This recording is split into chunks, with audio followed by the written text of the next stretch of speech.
The scene opens in a rain-lashed forest, swallowed by a night so deep it feels haunted, and cutting through the oppressive darkness, a squad of armored knights carves a path through the woods.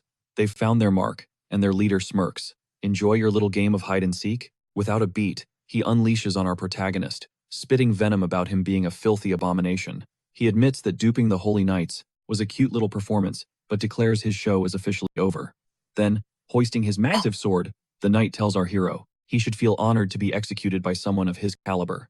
Pinned to the ground, the vampire is completely unbothered by the sermon on his sins and the church. Seeing this, the knight's grin widens as he prepares to drop a bombshell. Turns out, he never actually wanted to capture our boy. Letting him run wild was the entire point. He explains that he held back from the chase, giving him all this time to run free, because our hero was a rare breed of vampire, the perfect trophy for a knight desperate to carve his name into legend by taking him down. In that instant, it all clicks for our protagonist. This world is nothing but a brutal food chain where the mighty devour the meek, and power is the only law. His whole life has been one long, desperate flight from everyone, but this time, his struggle is futile. The knight's attack connects dead on. Cold steel plunges through his chest as flashes of being hunted and cornered flicker through his mind. And still, the knight won't shut up about how his very existence is an affront to the church.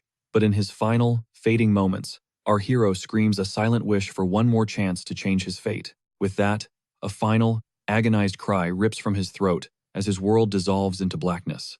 And then, suddenly, our protagonist jolts awake, gasping for air in a place that is jarringly unfamiliar. He frantically scans his surroundings, drenched in a cold sweat, trying to process what the hell just happened. He stares down at his own hands, realizing his arms, his legs, his neck, they're all perfectly intact. Not only that, but he recognizes the tattered tent he's in, the very one he lived in before the knights ever found him. Seeing the familiar tally marks carved into a wooden post, he realizes he's been hurled 6 months into the past.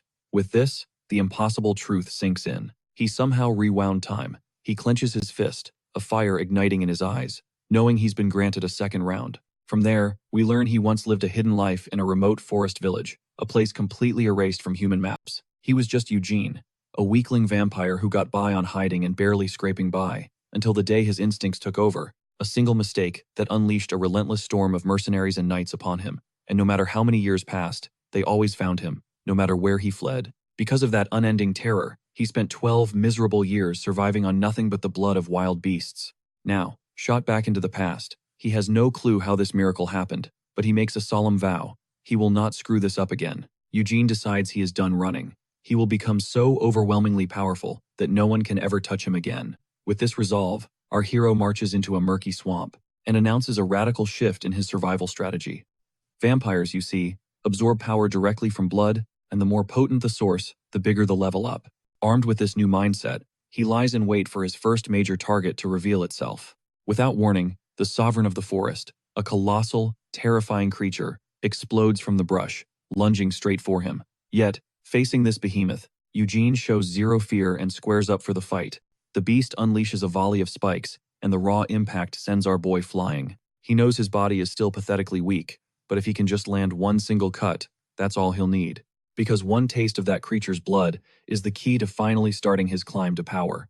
Eugene then hurtles himself towards the monster, because his old strategy of cowering was utter trash, and now that those tactics have failed him, he's starving for real strength. So, our hero swings his blade, pouring every ounce of his being into the attack. However, he's horrified to discover that his weapon can't even scratch the beast's armored hide. The monster retaliates with a tail whip that vaporizes his sword, and sends him tumbling through the air. The creature then slams its tail into the earth, rocketing our protagonist skyward. Eugene crashes down, battered and broken, realizing he might have seriously lowballed this opponent. And looming right over him, the master of the forest opens its massive jaws, preparing to end him in a single bite. This creature, it turns out, is a roamer, a monster birthed from magical realms. To make things worse, some of them contain magic stones that are considered priceless jewels. Our hero knows that stone is the monster's core, but the sheer difference in their power is a goddamn abyss. He then accepts the truth. Maybe he got a little too cocky with this second chance at life, because this beast is so strong it could snuff him out before he even gets close. The creature then unleashes its full might, blasting a massive wave of raw energy across the swamp. For a fleeting moment, Eugene thinks that because he got one do-over, he just assumed another would come just as easily. But he's not that arrogant fool anymore. He can't make the same mistakes. His entire previous life was spent crawling and holding his breath, just to see the next sunrise. And even now, he's still just fighting to survive one more day.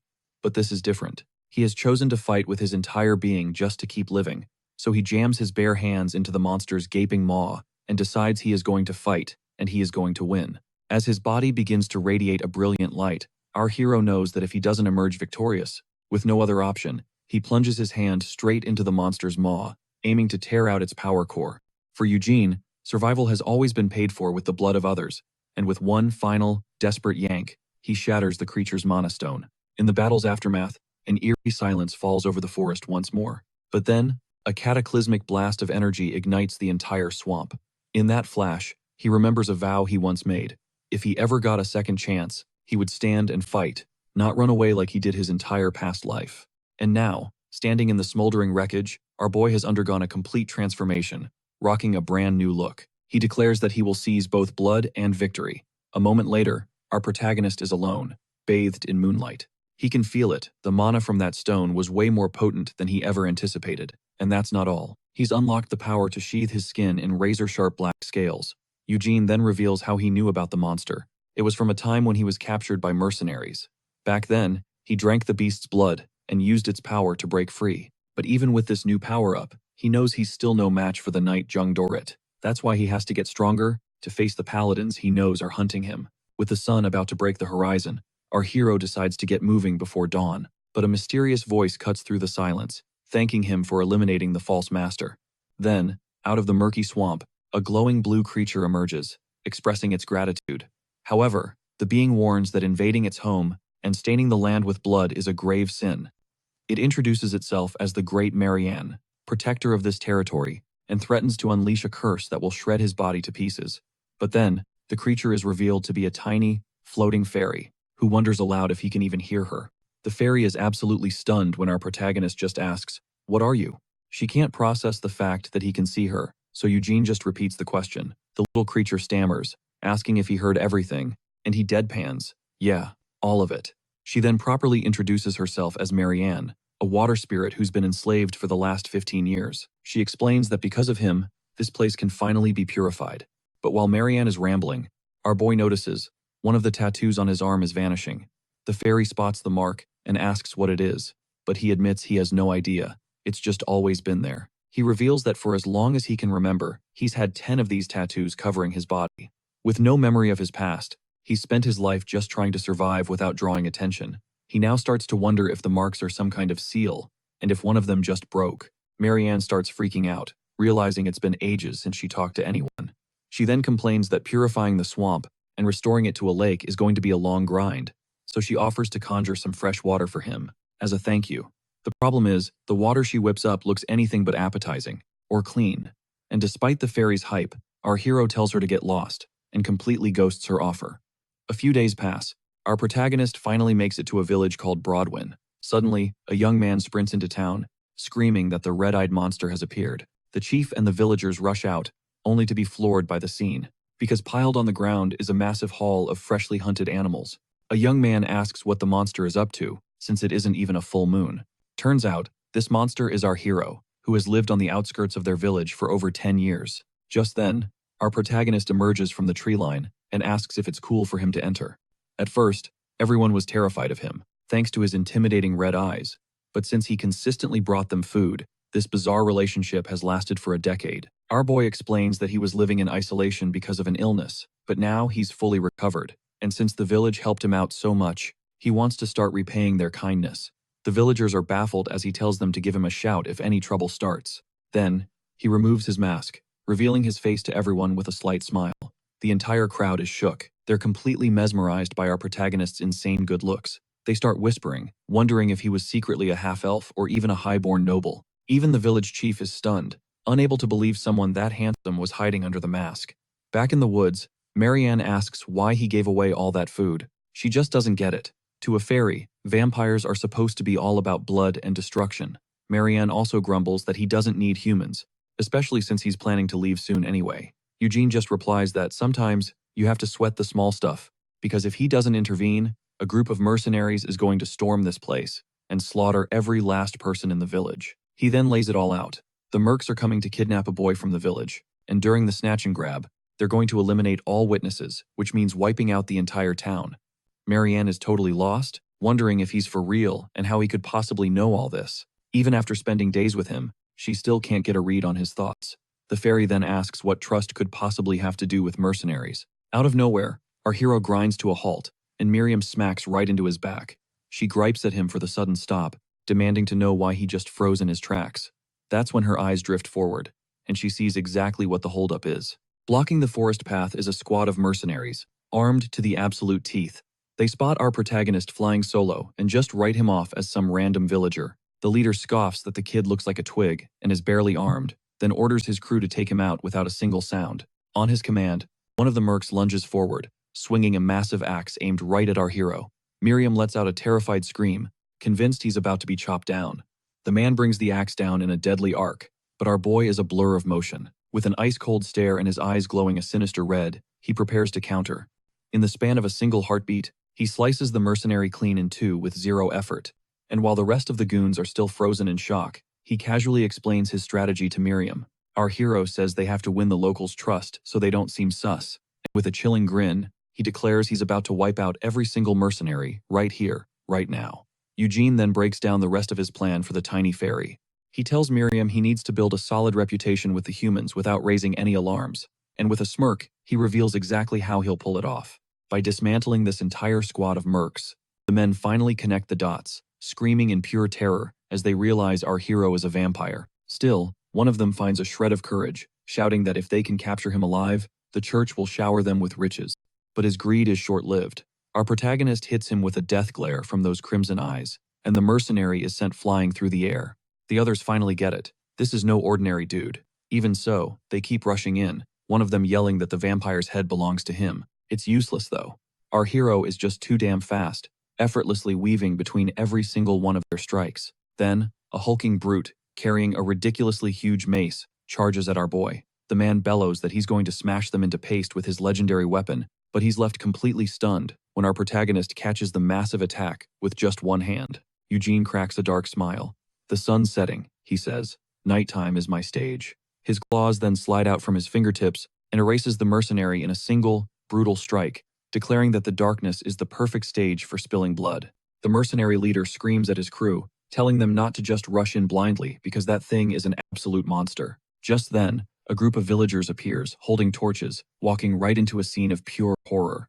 They are absolutely floored by the bloodbath they've stumbled upon in the deep woods. The village chief takes in the sight of the mangled bodies, wondering how this hellish scene came to be. His eyes narrow with suspicion as he locks onto our hero, demanding to know if he's the one responsible. But our protagonist flatly denies it all, claiming he just found the bodies on his way back from a hunt. He then casually gestures off to the side and says the real culprits are another group entirely. And to everyone's utter shock, the culprits are a pack of snarling dire wolves. Our boy spins a story about how he managed to take a few of the wolves down, but warns that the rest of the pack could still be lurking nearby. One of the villagers confirms the tale, pointing out the deep claw marks gouged into the mercenaries' corpses. Another man shouts in agreement that they were clearly mauled by a pack of beasts. The chief, completely convinced, deeply apologizes to our hero for suspecting him. He then offers to have the bodies buried back in the village. Miriam, however, calls him a total liar in her head, knowing full well the wolves only showed up because they smelled a free meal. She realizes he carved those claw marks himself to sell his story.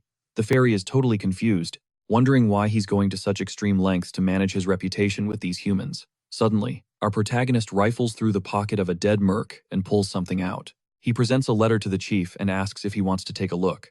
The man instantly recognizes the official seal of Lord Taiwan and is utterly horrified by its contents. With his eyes bulging, he can't believe what he's just seen. Panicked, he screams the name Pellet and desperately asks if the boy is currently in the village.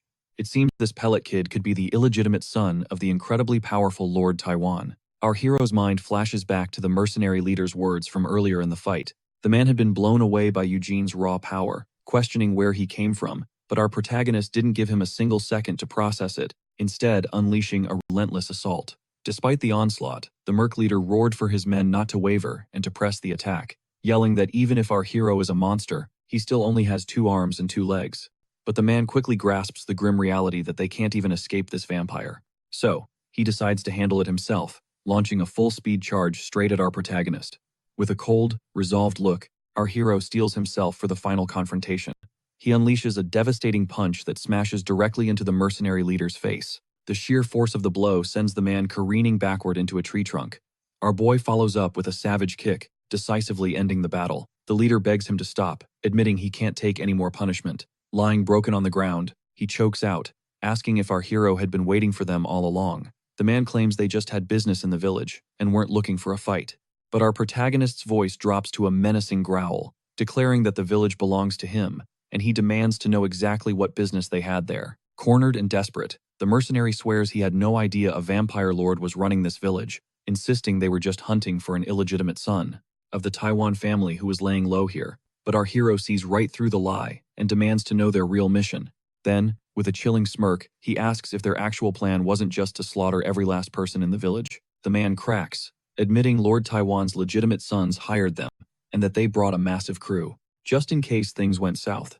In that moment, our protagonist connects the dots. The blonde knight had to be one of the masterminds, and that knight was Bertel Taiwan, the head of the vampire pursuit squad. He realizes Bertel played them all, knowing the mercenaries' greed would spark a bloodbath, the exact kind of chaos that would expose him to the holy knights.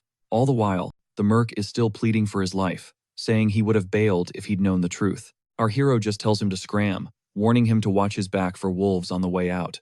The guy is completely floored and starts pouring out his thanks, believing his life has been spared. But our boy isn't feeling merciful and ends him with a single, brutal slash to the throat. Miriam immediately questions why he killed the man after squeezing him for intel. He fires back that he couldn't just let him walk, now that his vampire secret was out. And as if on cue, a wolf pack emerges from the shadows, drawn in by the scent of carnage. Meanwhile, the chief confirms that the mercenaries were here to drag Peled back to the castle. They recall that after Peled's mother died, he's been completely on his own. So, our hero steps up, offering to get the boy to the castle himself, safe and sound. He argues that since he knows the forest, he can guide him past all the lurking beasts. The village chief is stunned, saying he could never impose like that. But our guy smoothly claims a knight can't just look the other way, prompting Miriam to call him absolutely shameless. The little fairy is left completely shook by our protagonist's sheer nerve. The villagers are equally stunned, and the chief can only stammer out the word knight. Miriam is still freaking out internally, unable to process what he just pulled. With a confident smile, he declares his introductions are long overdue, presenting himself as Yan Eugene. To Miriam's utter disbelief, the villagers totally eat it up. He quietly explains to her that these villagers have never even seen a real aristocrat. Because of that, they wouldn't be able to spot a fake even if he was practically glowing with deception. The townsfolk immediately start peppering him with questions about his time in the forest. Our hero just vaguely replies that he had his own reasons for cutting himself off from society. The chief then admits the village is dirt poor and has no way to pay him. But our protagonist waves it off, saying it's not a problem, and just asks for a place to crash for one night. The next morning, he stands before the window, testing out a new power against the harsh sunlight. His eyes glowing red, he watches as black scales materialize across his hands. He notes that the scales are surprisingly effective at blocking the light, a discovery that will make his travels a whole lot easier. Miriam snaps at him, calling him an idiot, and demanding to know why he spun such a massive lie. Our hero brushes it off, saying it's no big deal since he'll be gone soon, and no one will ever know. But the fairy won't let it go, pressing him on what his true endgame is. Before he can come up with an answer, a villager interrupts, announcing they're all set to depart. He then explains that a fancy title is way more convincing than a complicated story, and that one good title can slash the number of lies you have to tell from 100 down to just 10. Our hero is fully aware that actual nobles wouldn't fall for such a half-baked impersonation, which is exactly why, from this moment forward, he's going to pour everything he has into turning that lie into his reality. The chief gives him a letter of introduction, entrusting him with Peled's safety. The young boy, Peled, then formally introduces himself, saying it's an honor to meet him. And with that, our hero and Peled wave goodbye to the village and begin their trek toward the castle. Their journey takes them along a winding road snaking through the mountains. When a village comes into view, Peled asks if that's Bramis. Our hero looks on and confirms it is. He then casually asks the boy if he can read, and Peled reveals his late mother taught him. He explains that the man his mother fell in love with was the one who taught her to read and write. Hearing this, Miriam nudges our hero, suggesting he should ask Peled to teach him as well. Peled looks genuinely surprised when our hero asks if he'd be willing to teach him. The boy is confused, wondering how a knight could possibly be illiterate. So, our protagonist weaves a sob story about his family falling into ruin ages ago. He doubles down on the performance, putting on a heartbroken expression as he walks, knowing that earning Pelled's complete trust is the key to making all his other lies stick. Miriam is low-key impressed, complimenting his acting skills, but she throws in a warning that if he keeps piling on the lies, he's going to raise some serious red flags.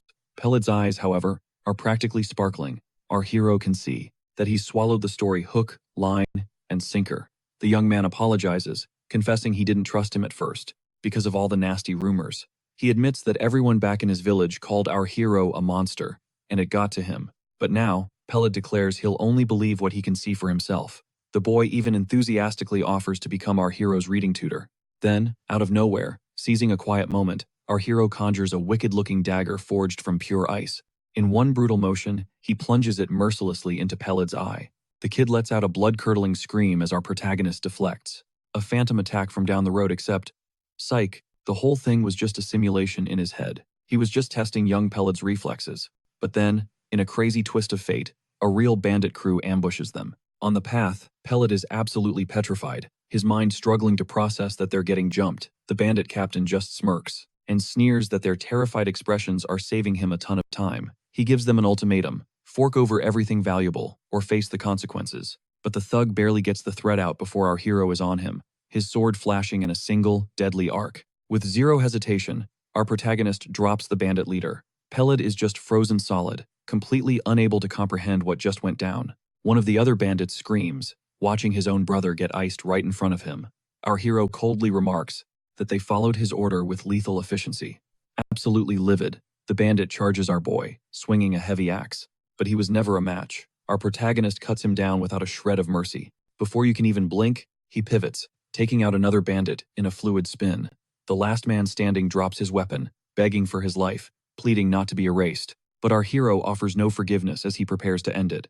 With one last, decisive strike, he finishes off the final bandit without a second thought. He gazes down at the carnage, muttering that he just doesn't get humans. He questions why they constantly prey on those weaker than them, and holding the last bandit, he asks aloud if it's truly okay to brutalize the weak.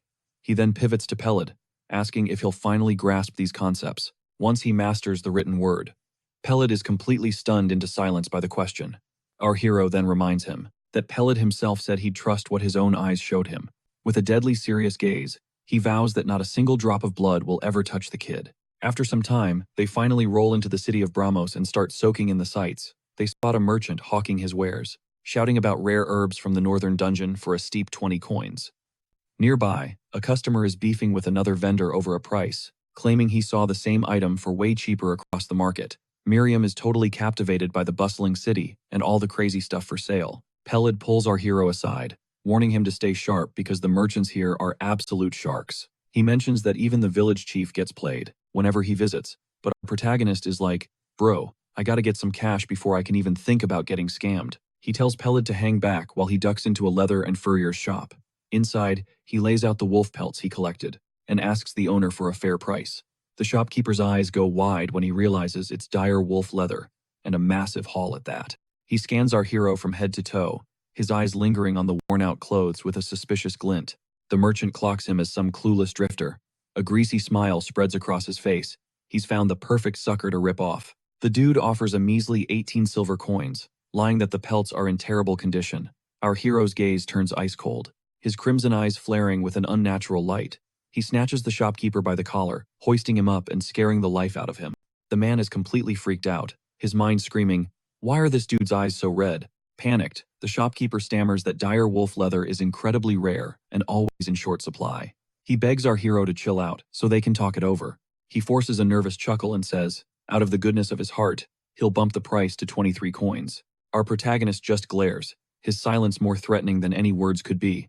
Beads of sweat start popping up on the merchant's forehead, and he immediately raises the offer to 25 coins.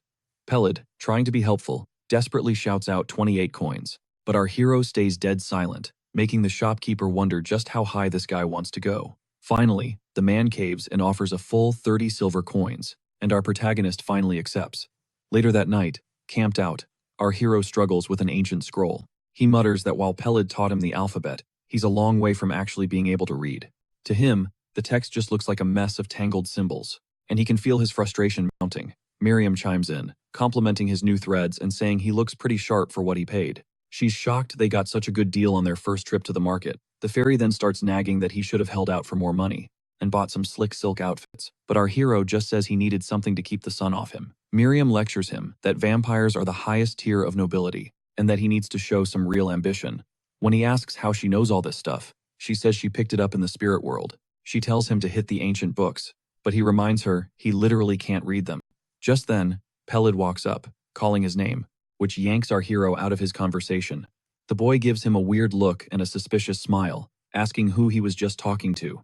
Our hero brushes it off, claiming he was just thinking out loud, and asks if Pelid's holding up okay. He notes that most people aren't accustomed to seeing so many dead bodies. Pelid just tells him not to sweat it, insisting he's still got plenty of fight left in him. With a warm smile, he reveals they have plenty of paper and offers to teach him as much as he desires. So the two of them settle in for the night around the flickering campfire. As Pelid guides our hero through the lessons, the protagonist is floored by how effortlessly the knowledge is sinking in. He has to ask if this is even normal, but Pelid just confirms he's on another level entirely, explaining that it typically takes a full year to get this far. After they wrap up, our hero wonders if Pelid is truly ready to become the son of a noble, but the young man admits his mother never really laid out the details. He confesses the whole thing still doesn't feel real, and frankly, he wasn't expecting Lord Taiwan to roll out the red carpet for him. In a flash, the quiet of the forest is shattered as a squad of knights emerges from the shadows, their leader stepping forward to greet them and ask for a moment of their time. Our hero shoots to his feet,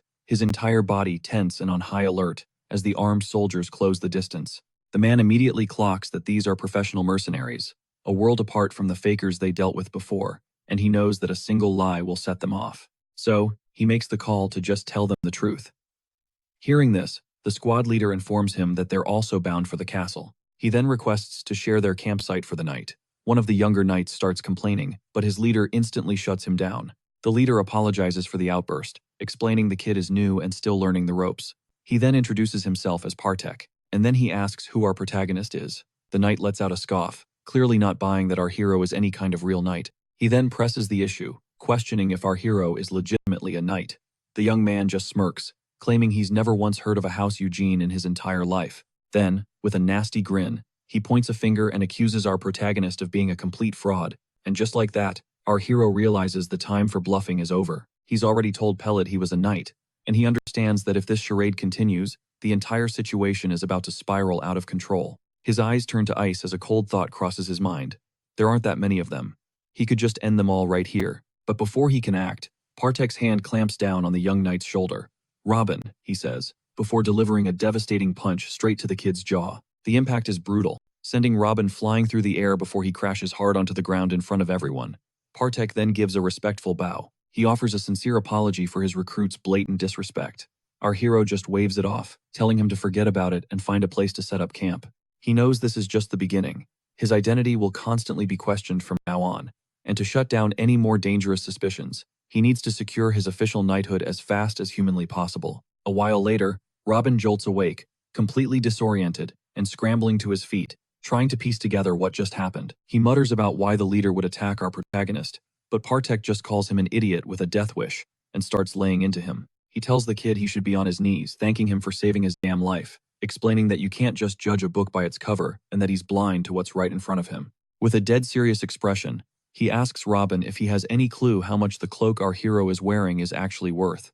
It turns out to be a premium-grade garment. It's been reinforced with leather from an incredibly rare lycanthrope. Partek states that the absolute cheapest version of that cloak costs over 10 silver coins. That's triple Robin's entire salary. Plus, the fact that our hero can read and write proves he's not just some average Joe. Partek reveals that our hero was milliseconds from drawing his weapon. If that had happened, every single one of them would have been slaughtered. Robin is in total shock, demanding to know how he could possibly know all of that. The leader then admits he was watching our protagonist's every move, ready for an attack.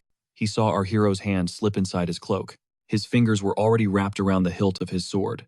If Partek had hesitated for even a fraction of a second, Robin would have been decapitated. Partek continues, saying Robin has no concept of how terrifying a true knight can be. He explains that these individuals train with swords practically from the moment of their birth. They plunge into uncharted dungeons and cut down monstrous creatures without a shred of fear. And only the ones who have spilled oceans of blood and captured the attention of the nobility are finally granted their title in a massive, exclusive ceremony. Partek drives the point home. Faking being a knight is a capital offense, and it's a huge gamble, because any 20-year-old claiming that title must be wielding some truly insane skills. Robin then asks if that means the kid is even more powerful than their squad leader. He also mentions hearing rumors that the newly found dungeon might be opening up soon. Our hero catches every word of their conversation, realizing that the title of knight carries an immense amount of power and influence in this world. It also strikes him as odd that the Taiwan family is hiring outside help like mercenaries, instead of deploying their own soldiers. All of a sudden, Pelid sees our protagonist walking straight for the mercenaries.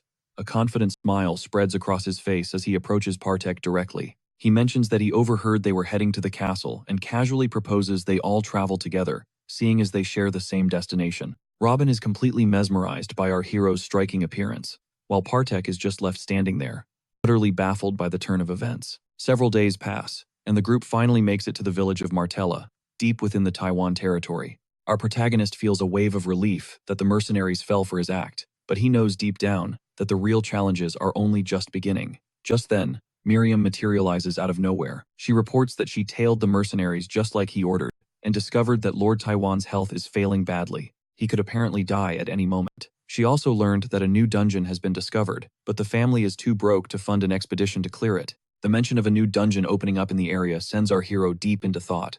Miriam then voices her concern, asking what will become of Pelid if Lord Taiwan dies. She's worried he'll be cast out as an orphan all over again, but our hero coldly states that it's not his problem. Tears well up in the fairy's eyes, terrified Pelid is being led into a trap by his own brothers, all for nothing. That's when it clicks for our hero. Lord Taiwan wasn't just summoning Pelid, he wanted to see him one last time. In that instant, he grasps that a massive shift is coming for both of their destinies. After pushing onward, their long journey finally comes to an end. Looming before them is the colossal Castle of Roses, the fortress of Lord Taiwan. The second they step inside, the sheer opulence of the hall takes their breath away. Miriam is completely freaking out, telling our hero he needs to start climbing the ladder and snag a palace just like this one. But he instantly shuts her down, telling her to get inside because they have far more critical things to handle. Suddenly, a guard steps in their path. He demands to know their business at the castle. Partek steps forward, identifying himself as a mercenary from the Fallen Guild, before asking who the guard is. Just then, a blond man cuts in, introducing himself as Kamara, the heir of Taiwan. He glances at the cart, asking if the merchandise is inside. Partek confirms it is. Kamara's gaze then lands on our hero, who's just standing motionless, and he snaps, "Why aren't you moving?" Our protagonist gives his name, Knight Ian Eugene. The title visibly startles Kamara, but before Ian can introduce Pelid, another voice cuts through the tension, his brother, Bertel. Our hero recognizes that chilling voice instantly, and the agonizing memories come rushing back. Bertel struts over, dripping with an air of superiority, declaring it's his duty as the castle's protector. With a rose emblem pinned to his chest, he looks down on them. Our protagonist can never forget the voice of the man who tormented him relentlessly. He's thrown back to the day they found him hiding in the forest, and the brutal, non-stop chase led by Bertel and young Darit. They gave him no rest, no escape. Now, his eyes lock onto Knight Bertel Taiwan, burning with raw hatred and the promise of revenge. Bertel is the second son of the Taiwan family, a knight from the direct bloodline. Kamara immediately demands to know what his brother is even doing there. Bertel just shoots back with biting sarcasm, saying Kamara knows damn well what he meant by that question. Before their bickering can escalate, our hero interrupts, stepping right into the brothers' personal drama. He holds out the letter from the village chief, and explains he arrived on his orders. The name of the village seems to surprise Bertel, who takes the letter with a flicker of curiosity. With a suspicious glare, he sizes up our protagonist from head to toe. Kamara, however, snatches the letter from his brother's grasp to read it himself. He recognizes the village chief's name, but Bertel's suspicion doesn't fade. As Kamara reads, his expression turns to one of pure shock at the news of the mercenary's fate. It then dawns on him that the boy beside our hero must be his father's illegitimate son. Pelid timidly introduces himself, and Kamara greets him with a cold, mocking smile. Plastering on a fake smile, Bertel chimes in that they were expecting Pelid and that his father wants to see him. He orders the guards to take the boy to be cleaned up and dressed properly. As Pelid is led away, Bertel watches him with unconcealed contempt.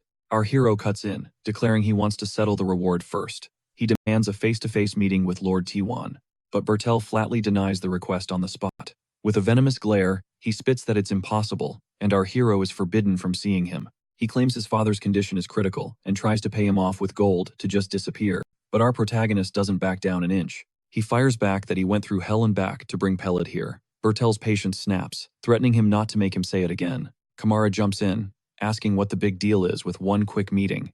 But Bertel insists their father can barely stay awake, let alone entertain some random stranger.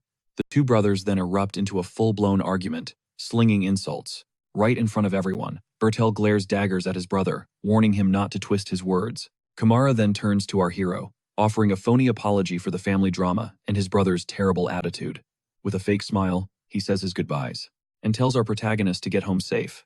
Kamara then walks over to Pelid, offering to personally guide him through the castle, as his brand new brother. Seeing this, our hero finally realizes Bertel is never going to let him meet the Lord. Out of nowhere, a deep voice booms through the hall, calling for Tiwan's second son. A hulking, red-haired man appears, carrying two guys over his shoulders like they weigh nothing. He unceremoniously dumps them on the floor, declaring he caught them looting from the villagers. With a wicked grin, he suggests they punish one of them as a warning to the rest. Bertel looks annoyed, snapping that they were only temporary hires for the dungeon. The man then suggests they take this discussion inside, away from the prying eyes of the crowd. That's when Partek recognizes the man, wondering aloud if that's the legendary Sir Galfredrick. Our protagonist's curiosity is piqued, and he asks Partek what he knows about him. The mercenary explains that this guy took third place in a massive tournament hosted by the Evergrow family. On top of that, he's a knight with terrifying potential, possessing both monstrous strength and flawless technique. On the day of the tournament, he single-handedly crushed over 1,000 other fighters. Given his insane power, Partek starts to wonder why a total beast like him would show up in a place like this. He figures the only logical reason is the new dungeon that was just discovered in the area, since being the first to conquer a dungeon brings unimaginable glory. It's a seriously dangerous gig, and Galfredrick is probably just trying to leverage it to get knighted by some bigger, more powerful family. A sly grin spreads across our hero's face as he turns to Partek, casually asking if his contract just so happens to be up today. He slides a new job offer over to the mercenary captain, and Bertel immediately gets it. His brother, Kamara, is trying to clear the dungeon to score major points with the people. Back in his office, Kamara is stressing, trying to figure out who he can even trust for a job this big. Just then, a servant bursts in, announcing that Sir Eugene is requesting an audience. The name rings a bell. He's the knight who brought in Pelid. Send him in, Kamara orders. Our hero strides into the office, and Kamara greets him with all the formal pomp you'd expect. The heir says he can relax. Pelid is safe and is about to get a fat reward. He then gives major props to our boy for dropping that letter on him right in front of his brother. Kamara is glowing thanks to that power move. He can finally walk with his head held high. Our protagonist plays it cool, saying he only had business with the Lord and wasn't expecting an audience. The heir's eyes widen, the gears in his head finally clicking into place about our hero's strategy. He asks if our boy wants to meet his father, but Eugene shuts that down, saying he has a counter-proposal. Eugene then drops the bomb. He wants a spot on the dungeon subjugation squad. Our protagonist has to physically stop himself from laughing, as Kamara just glares at him, dead serious. Then, out of nowhere, the air just explodes with laughter. The sheer audacity of our hero's request completely sends him. He's wiping tears from his eyes, asking with a massive grin if he's even a real knight. With a look dripping in mockery, he asks again, clearly doubting our MC has the skills. Kamara says he heard the story about the 5 bandits, and asks if this is all just a desperate play for fame. But our hero shoots back that for Kamara, this deal has 0 downsides. He lays out his terms, 100 silver coins and 50% of all loot from the dungeon. Kamara is thrown for a loop. That price is way, way below market rate. A smirk plays on our boy's lips as he reminds him, I'm not the one on a deadline. Kamara presses him, asking what he truly wants, and our hero just repeats the same offer. The deal sounds too good to be true, which instantly sets off alarm bells in Kamara's head. He knows knights live and die by their honor, and this kid has no powerful family backing him. So if it's not money he's after, glory must be the only thing that matters to a knight like him. With that, Kamara starts replaying everything he's ever heard about this mysterious protagonist. Our hero, cool as ever, just repeats with a grin, like I said, I'm not the one in a rush. The absolute nerve of this guy leaves Kamara completely stunned for a second, but then, a wide smile cracks his face. He realizes this kid is sharp, a real player who knows exactly which buttons to push. This is no ordinary knight, and with an offer that sweet, Kamara would be a fool to refuse. The deal is on. The heir sticks out his hand, ready to seal the agreement. He figures that even though magic stones are a pain to purify, monster parts always sell for a premium. Partik chimes in, saying he can hook him up with a guild, just demand the monster parts specifically, and Lord Kamara will have absolutely no reason to back out. Meanwhile, Bertel is already complaining to Gao Frederick, snarling that the dungeon is no place for children to play make-believe. He lays it out. Down there, one slip-up means you're dead. It's kill or be killed. And for that reason alone, he refuses to carry some amateur on the team, especially some random dude his brother found. Besides, he knows for a fact Kamara has zero pull with the local nobles. Bertel just shrugs, telling him to take it up with our hero himself, if he's got beef. Just then, Bertel strolls over, saying he was just chatting with the new knight. Bertel introduces our hero, Yan Yujin, and his mercenary crew, to the rest of the squad. The other guy is completely floored, realizing this is the leader of a whole merc group. With a condescending smirk, he scoffs that they can't just let some random with no rep join up. But Kamara cuts him off, stepping in to say he can personally vouch for our hero's skills. The heir explains that his new brother-in-law told him all about the bandits plaguing the border, and how our hero single-handedly wiped them out, with nothing but a dagger on his way to the city. Without warning, Bertel whips a dagger straight at our protagonist's head to test his reflexes. In a blur of motion, our hero sidesteps the attack, snatching the dagger from the air and slamming it into the wall. The blade just misses his face, embedding itself deep into the wood behind him. Galfriedic cracks a smirk and saunters over to our protagonist, looking for a fight. He offers a fake apology for his earlier rudeness, his eyes gleaming with a challenge. The knight sizes him up, commenting on his pale, scar-free skin, saying he looks more like a pampered young master. With a vicious grin, he throws down the gauntlet, daring our hero to show him what he's really made of. And just like that, it's on. The two prepare to clash in the castle courtyard. Word of the duel spreads like wildfire, and a crowd gathers, buzzing with excitement to watch Sir Galfredic fight. People in the crowd whisper about whether he's even human, telling stories of how he rips monsters apart with his bare hands. Everyone is hyped to see the guy, who took third place in the tournament throwdown.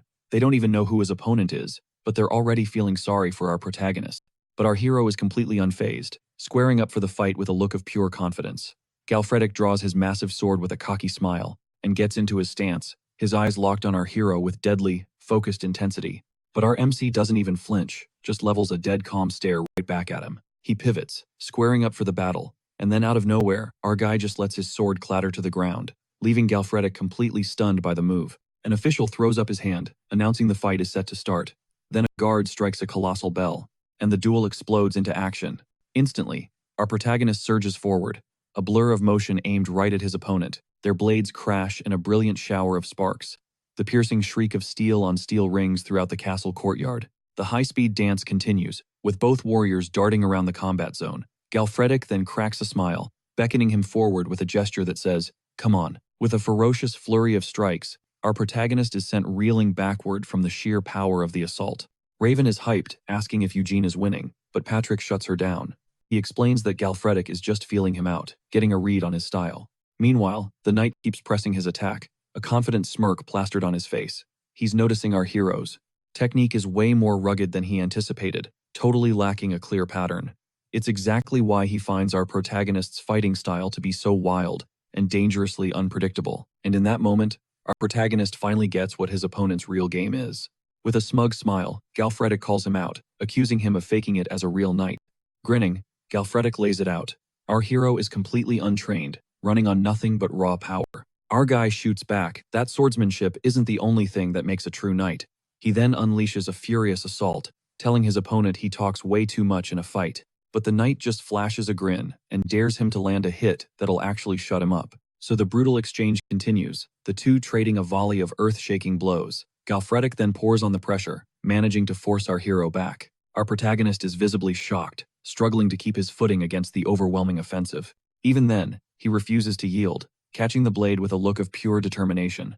The force of their swords colliding is so immense, it sends a massive shockwave across the courtyard. Bertel can't help but wonder if our hero was taken out by that insane blow. But as the dust settles, our protagonist is still standing firm. Suddenly, a thought hits him, and he wonders, who the hell is this guy? Seconds later, a dark, menacing aura begins to surge from our hero's body. And armed with this new power, he explodes forward, hammering Galfredic with everything he's got. The knight manages to parry, but he immediately feels the change. The kid is faster, and way stronger. He's impressed. Our hero is an absurdly quick study, in the middle of a battle, and now our guy is dodging his attacks with far more agility. This only gets Galfredic more fired up, and the intensity of their clash skyrockets. The two continue to trade crushing blows in the center of the castle's arena. The flurry of strikes is so fast you can barely track their movements, The battle then shifts into a raw test of strength, as they lock up to see who is the more dominant force. With grins plastered on their faces, the two glare at each other in a fierce struggle for control. With their swords cast aside, the fight is now pure hand-to-hand, where brute force is king. Galfredic is floored, our guy is smaller, but wields an unbelievable amount of power. Still, our hero has to admit that his rival's raw physical strength is on another level, but he refuses to back down and gets ready to switch up his strategy. He's fully aware that when it comes to experience, Galfredic holds all the cards, so he presses the attack. Our protagonist is then completely caught off guard by his opponent's fighting stance. With one swift motion, the knight hurls him violently onto the courtyard floor. Galfredic flashes a victorious smile as our hero plummets. The impact is so brutal that the stone floor spiderwebs from the force of the slam. Galfredic then moves in to finish the job for good, but our hero manages a last-ditch defense, blocking the final attack. And so they're back at it, locked in an intense exchange of close-quarters combat. Galfredic notices again that his opponent's moves lack any formal training, but he's driven by a primal survival instinct and adapts with frightening speed in the heat of battle. Abruptly, the knight concedes that he's been overpowered in their contest of strength, and with one final opening, our protagonist unleashes a devastating blow on Galfredic. The knight is sent flying backward from the sheer kinetic force of the decisive impact. He soars through the air and smashes hard against a castle wall, concluding the duel with Galfredic definitively knocked out. The battle has reached its end. The announcer then proclaims that the grand champion of the duel is our protagonist. And with that, the knight, Ian Eugene, is officially the winner of the combat trial. The crowd goes absolutely insane, their minds blown by the power our hero just displayed. Raven celebrates wildly, shouting at the top of her lungs that this man is their new knight. Defeated and sprawled on the ground, Galfredic can't process what just went down. He's in a state of shock, gazing up at the sky, utterly lost for words. The knight just can't wrap his head around how he lost to some total unknown. Then, he forces himself up, his eyes blazing red as he charges forward. Our protagonist spins around, steeling himself for a second round, but Galfredic just smiles and hoists our hero's arm high in a clear show of victory. Then, in a move no one saw coming, he demands a roaring applause for the champion. The knight starts chanting our hero's name, and the entire crowd immediately joins in. The scene makes Bertel absolutely livid. He can't process the spectacle unfolding before his eyes. Later that evening, a grand banquet is laid out for our protagonist inside his private quarters. Our hero feels totally out of place, since he has no need for food to sustain himself. The servant then explains that he's under direct orders from Kamara to personally oversee all of his meals. The maid chimes in, asking if the lighting is to his liking, having heard rumors about his sensitivity to light. Miriam bursts out laughing, teasing him about getting a stomachache from all the rich food.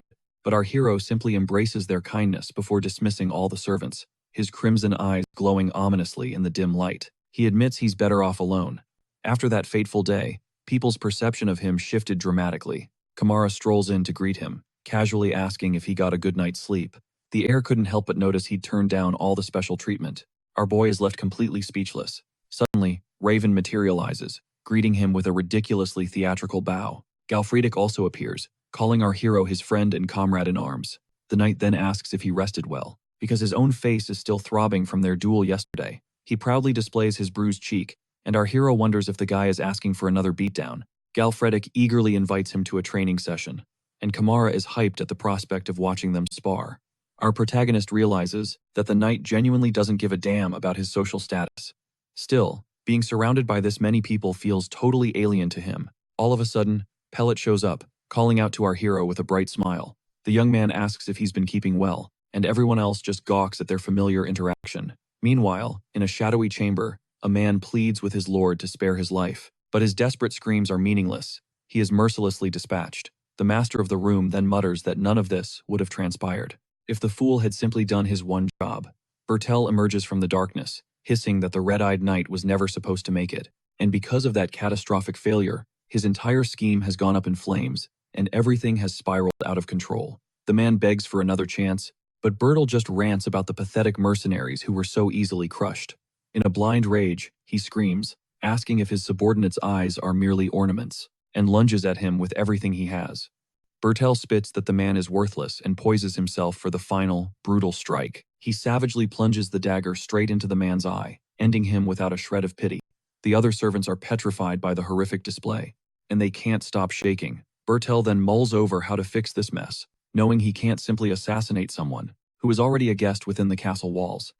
But in a flash, a truly wicked idea for disposing of our hero strikes him. He concludes it's the only path forward and will guarantee a clean, untraceable elimination. Elsewhere, Pellet is in his room, stretched out on his bed, lost in a storm of thoughts. Our hero's voice cuts through the silence, stating that Bertel sent him to the dungeon, expecting him to die. The young man confirms it, adding that he was also sent there to meet his doom. Our protagonist then draws a line connecting the dots to the mercenaries, who were ambushed by wolves, making it clear they never intended for him to survive the journey to the castle in the first place. But our boy declares there's a loophole, a way for Pellet to escape this fate. He then extends an offer for Pellet to become his official vassal, and to join his side. Our hero points out that he's already 16 and has the right to forge his own destiny. He can either lie low and wait for the inevitable end Bertel has planned, or he can rise up and fight with every ounce of strength he has. On the day the dungeon unseals, no one has any clue what kind of monstrosities will crawl out, Galfredic explains to the group. The objective is to push as deep as they can and to pull back the moment a truly powerful beast appears. He then dispatches the scouts to locate the dungeon's entrance, hidden within the forest, while one of the porters quietly plots to fake an injury to avoid the frontline combat. He mutters to his buddy that if things get too dicey, they can just make a run for it and save their own skins. Without warning, Bertel materializes behind them, and the porter nearly jumps out of his boots. The knight demands to know Pellet's whereabouts, and the man just stammers, at a total loss for words. One of the other guys points, and what Bertel sees leaves him utterly bewildered.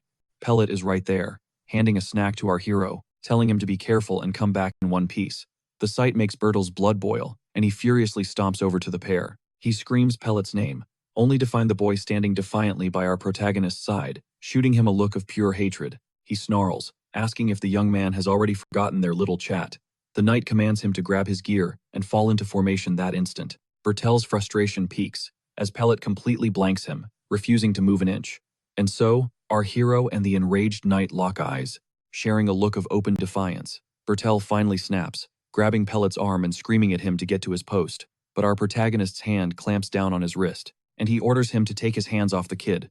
Bertel is floored, unable to believe what he just heard our hero say.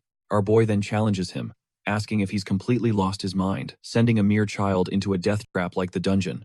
Bertel calls him insolent, and claims he only wants to forge his brother into a stronger man. Then, seething with rage, he declares our hero has absolutely no right to interfere with the boy. But our protagonist just fires back that he's the one who's out of line, and with a stone-cold expression, drops the bomb that Pellet pledged his loyalty to him just yesterday. The news leaves Bertel completely stunned, and our hero declares that everyone present is a witness to the oath. Cal Frederick chimes in, saying their connection is now deeper than blood, and warns anyone against laying a hand on Pellet.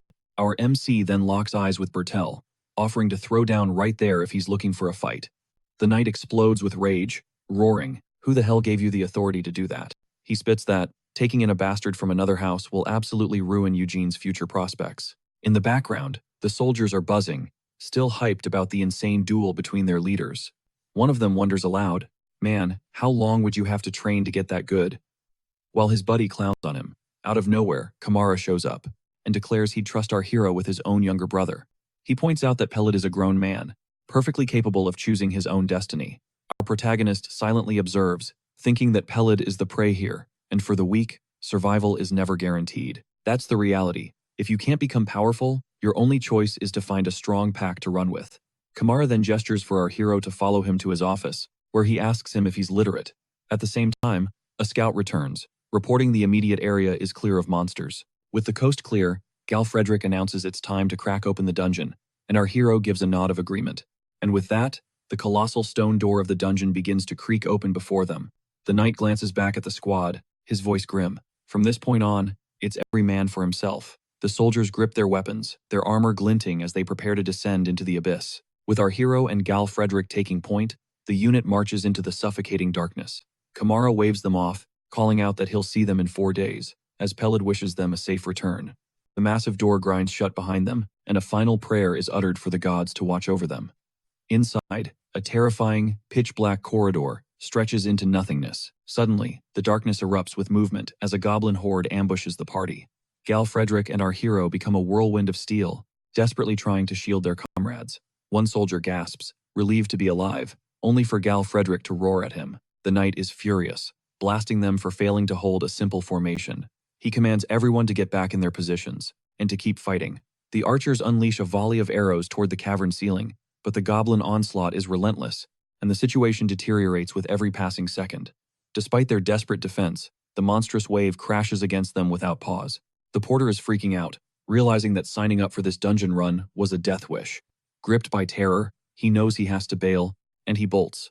But as he scrambles away, more glowing eyes materialize in the shadows, blocking his escape. Just as a goblin lunges, a flash of silver intercepts it, saving him by a hair's breadth. Our hero appears, calling him an idiot, and asks if he seriously thought the rear would be clear of monsters. Gal Frederick lays into him too, yelling that the only safe place is with the group. He bellows for everyone to raise their swords and hold the line. The soldiers fight with everything they have, but the goblin horde is a seemingly infinite tide of claws and teeth.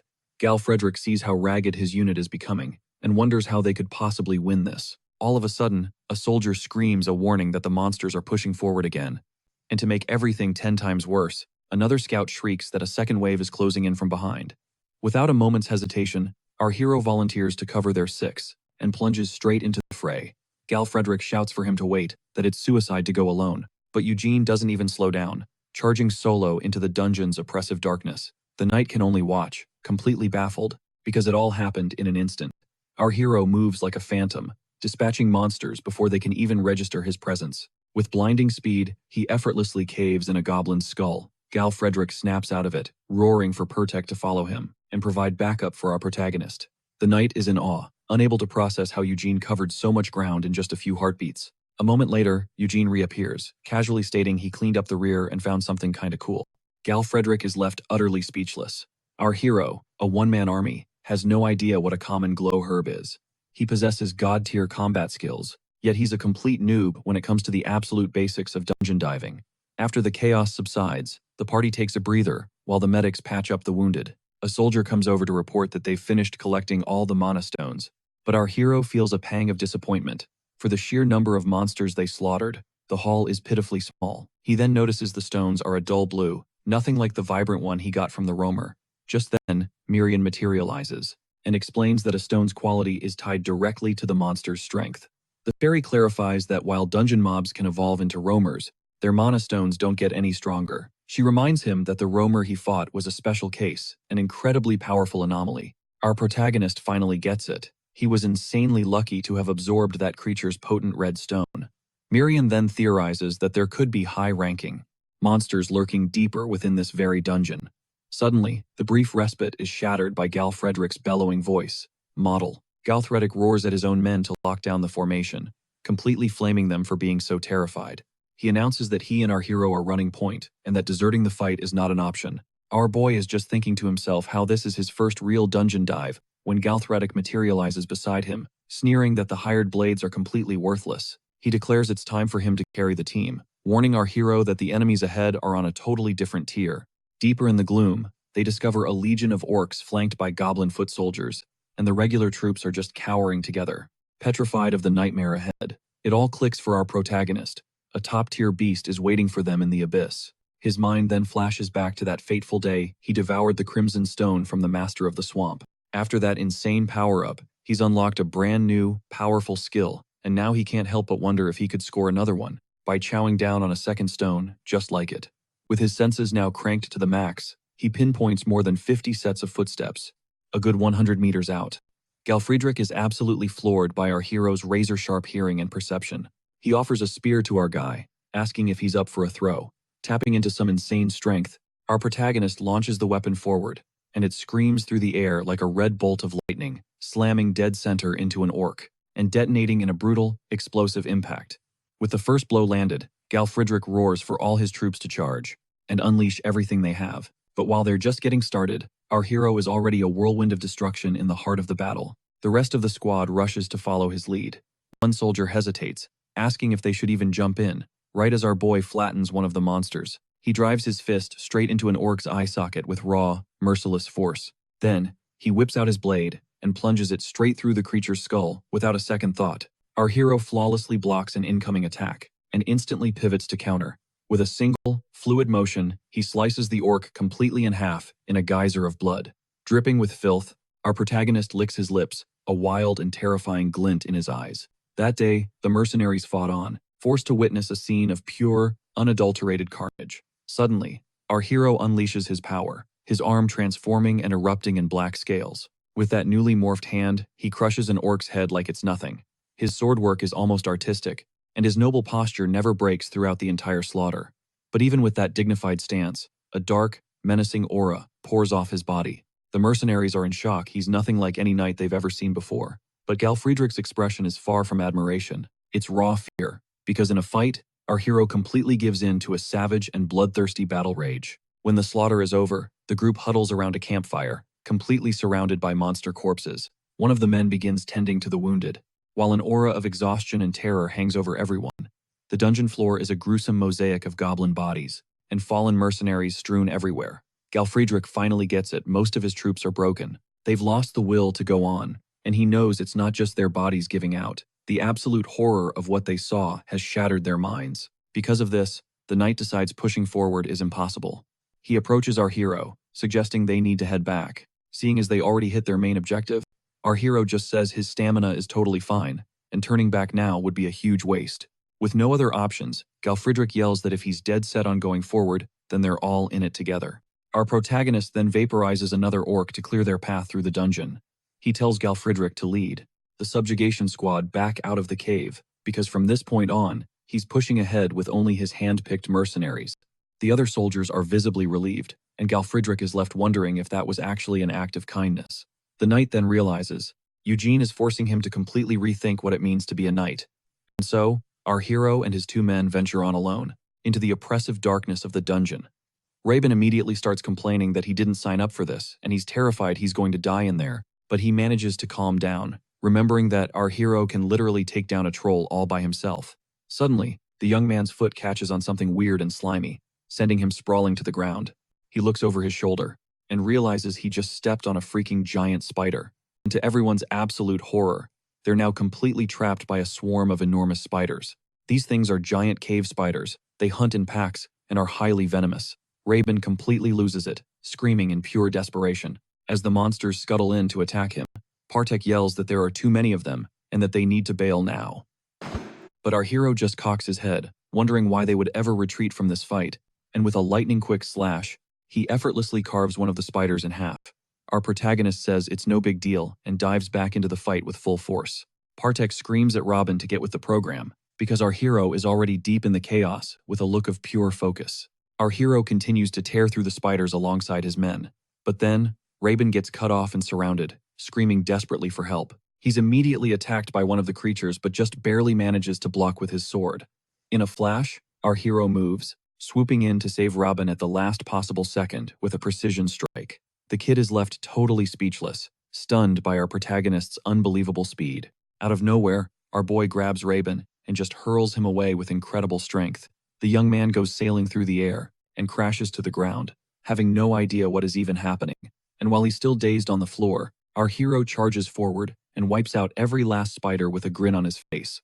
Robin can only say that his boss is on another level, and suggests that maybe they should head back. He then turns to Partek, looking for him to agree, but his commander is just frozen in place, paralyzed by fear and trembling from head to toe with his eyes blown wide. His eyes pierce the inky blackness, wondering what horrors lie in wait. It turns out the Roamer species has a brutal power hierarchy, and materializing before them is the Spider Queen, a Lord-rank monster of terrifying strength. The sight of it paralyzes Partek, who stammers that they can't possibly fight a lord, not without Galfriedrich to back them up.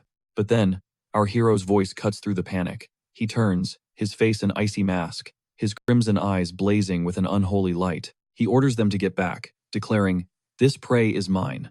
Partek understands the command, but a bizarre force seizes control of his body. He realizes every single nerve is screaming at him, a primal instinct to flee this place immediately. Miriana materializes, explaining, their survival instincts are completely overwhelmed by the master's power. Our hero then questions if this Spider Lord is on par with the one from the swamp, but she confirms it's not. In fact, this one feels significantly stronger, meaning its mana stone will be that much bigger. Fueled by that thought, our boy stares down the beast. It unleashes a deafening, soul-shaking roar, but he doesn't even flinch, smirking that the tougher the chest, the sweeter the treasure inside.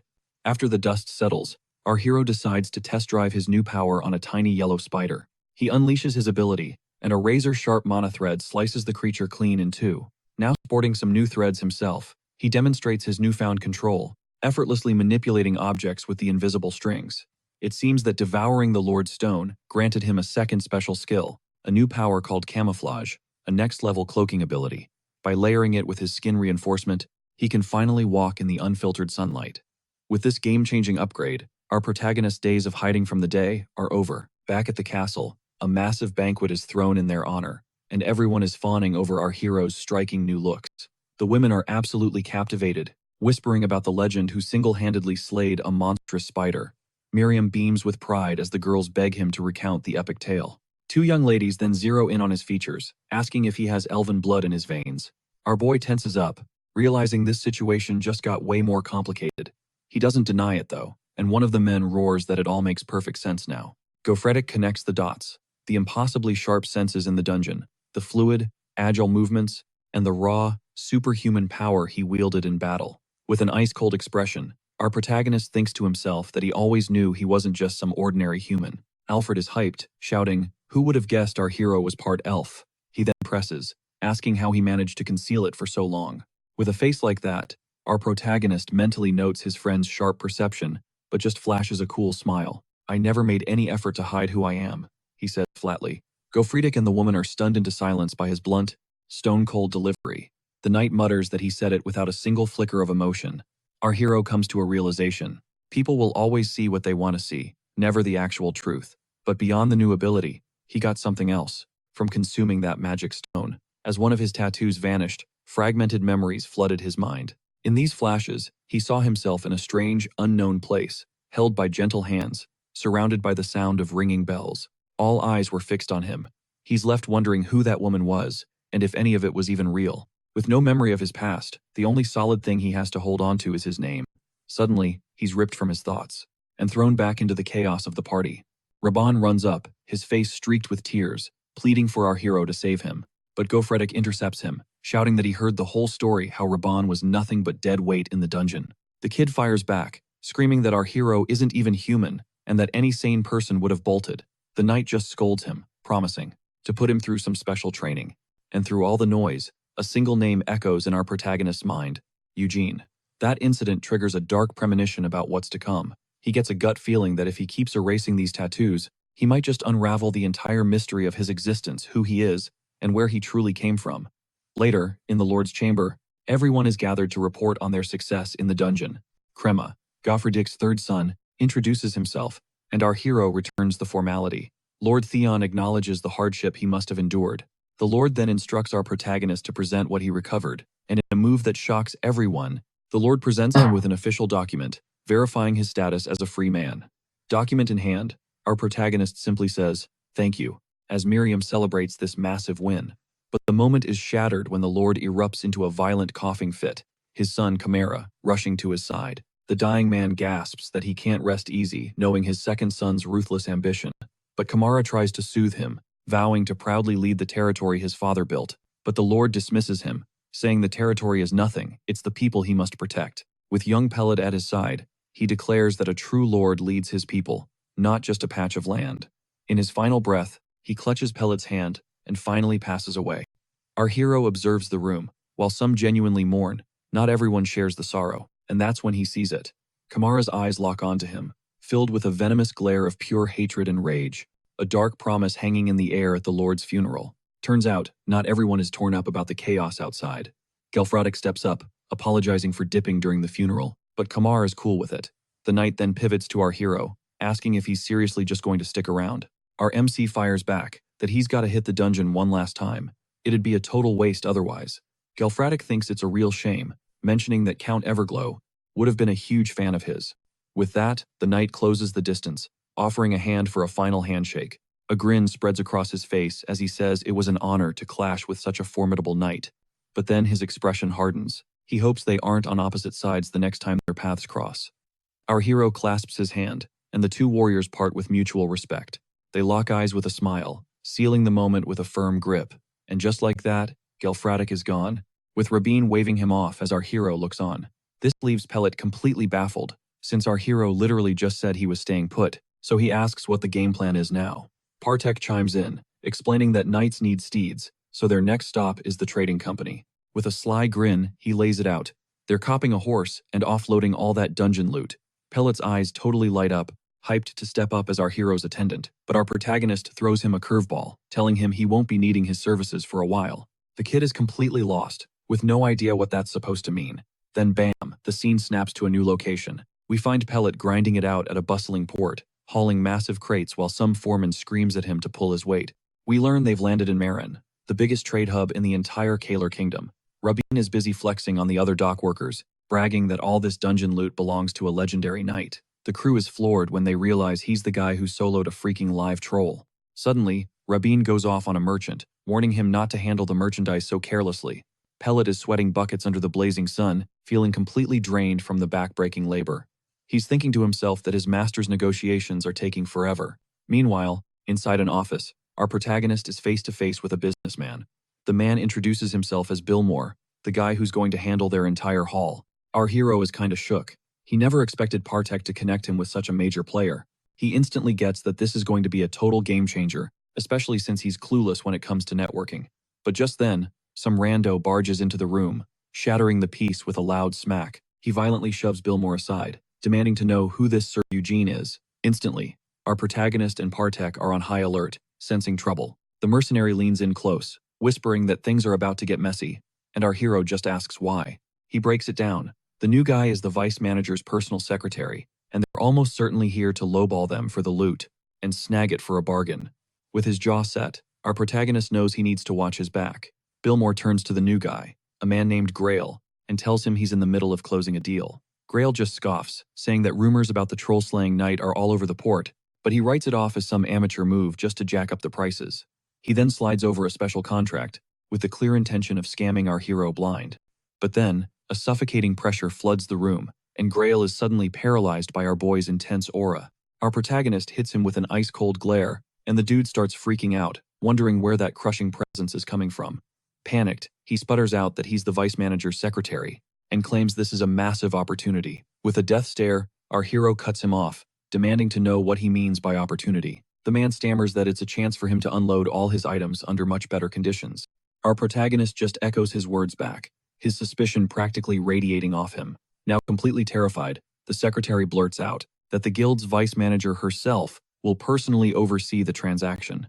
He desperately apologizes for his disrespect, but our hero just keeps drilling him with that icy stare. Grail totally loses it and bolts from the room screaming. Seeing this epic meltdown, Billmore is overcome with emotion, realizing our hero just shut down that power play for his sake. Deeply moved, the merchant pledges his unwavering support to our protagonist. From this day forward, a smile finally breaks on our hero's face as he says he likes the sound of that, accepting Billmore's proposition. The man, now buzzing with excitement, jumps to his feet and asks when they can get started. Our boy rises too and tells him, "We start right now." Outside the shop, Grail is groveling, apologizing to the vice manager for completely blowing his mission. The woman just brushes it off, saying proud knights are always a massive pain.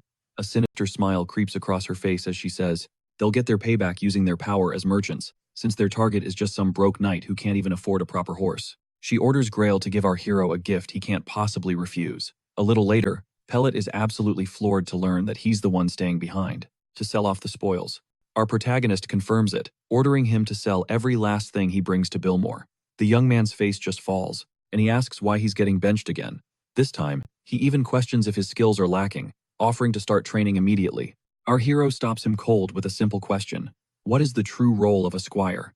Pellet is speechless for a moment, then replies that a squire assists his knight, in daily life and in combat. Our protagonist then clarifies that his duty is to handle the daily life part of that equation, which means his current mission as his squire is to liquidate their assets and make them some serious cash. He then tells him to go hash out the details. Model. After his business crash course with Bill Moore, it finally hits Pellet. Without our hero, he would have been totally washed up by now. So, as a major glow-up, our hero promises to personally train him in combat once their pockets are a little deeper. Our guy even drops a heavy line, saying one day, Pellet will be the one backing him up in a fight. The kid is completely floored by the promise. With tears streaming down his face but a massive grin, he accepts the mission, swearing his undying loyalty. With their new pact sealed, the squad hits the streets of Marin City. After grabbing some gear, a vendor wishes them well, and they push onward. But our hero is already feeling the burn, wondering how money can just evaporate this fast. Miriam groans in agreement, and Patrick chimes in, asking if they have a plan to make it all back, as soon as possible. Suddenly, Patrick calls out to our hero, who's frozen, his eyes locked on something. Before them, a jaw-dropping suit of plate armor gleams from a shop window. Patrick basically drools, calling it the ultimate fantasy for any knight, but our hero's only thought is how insanely expensive it looks. The mercenary then explains it's not just pricey, it's a literal family heirloom, passed down for generations. Out of nowhere, Raven comes sprinting toward them, desperately screaming our hero's name. His face is a mask of pure panic as he gasps out a warning. A colossal swarm of roamers has materialized on the outskirts. These monsters are storming the city, and the guilds are barely holding the line. Patrick immediately says they should jump in on the monster-slaying action, but our boy just deadpans. And why would I bother with that? Raven quickly lays out the genius plan. Unclaimed quests have 0 commission fees, meaning in Marin, they can offload all their loot for pure profit. In other words, they're about to make bank. With dollar signs practically glowing in his eyes, Raven screams, "This is it! We're gonna get filthy rich. Our protagonist is sold. Let's move," he declares. No reason to hesitate, but just as they turn to go, a voice roars for them to wait. Our hero whips his head around, wondering who it could be. It's Grill, dashing toward them, completely gasping for air. Tugging a warhorse behind him, the man introduces himself and announces that the vice manager sent the animal as a gift, describing the beast as a magnificent creature with a jet-black coat and the muscles of a god. Our hero's eyes narrow with suspicion as he asks if this gift is really for him. Grill flinches under his intense gaze and stammers that they expect nothing in return. But our protagonist continues to drill him with that look, those cold, piercing red eyes. Terrified, the secretary insists it's just a small gesture of goodwill. Without another word, our hero snatches the reins and tells Grill to pass along his thanks. Miriam gets hyped, yelling for him to hurry up so they can cash in on this hunt.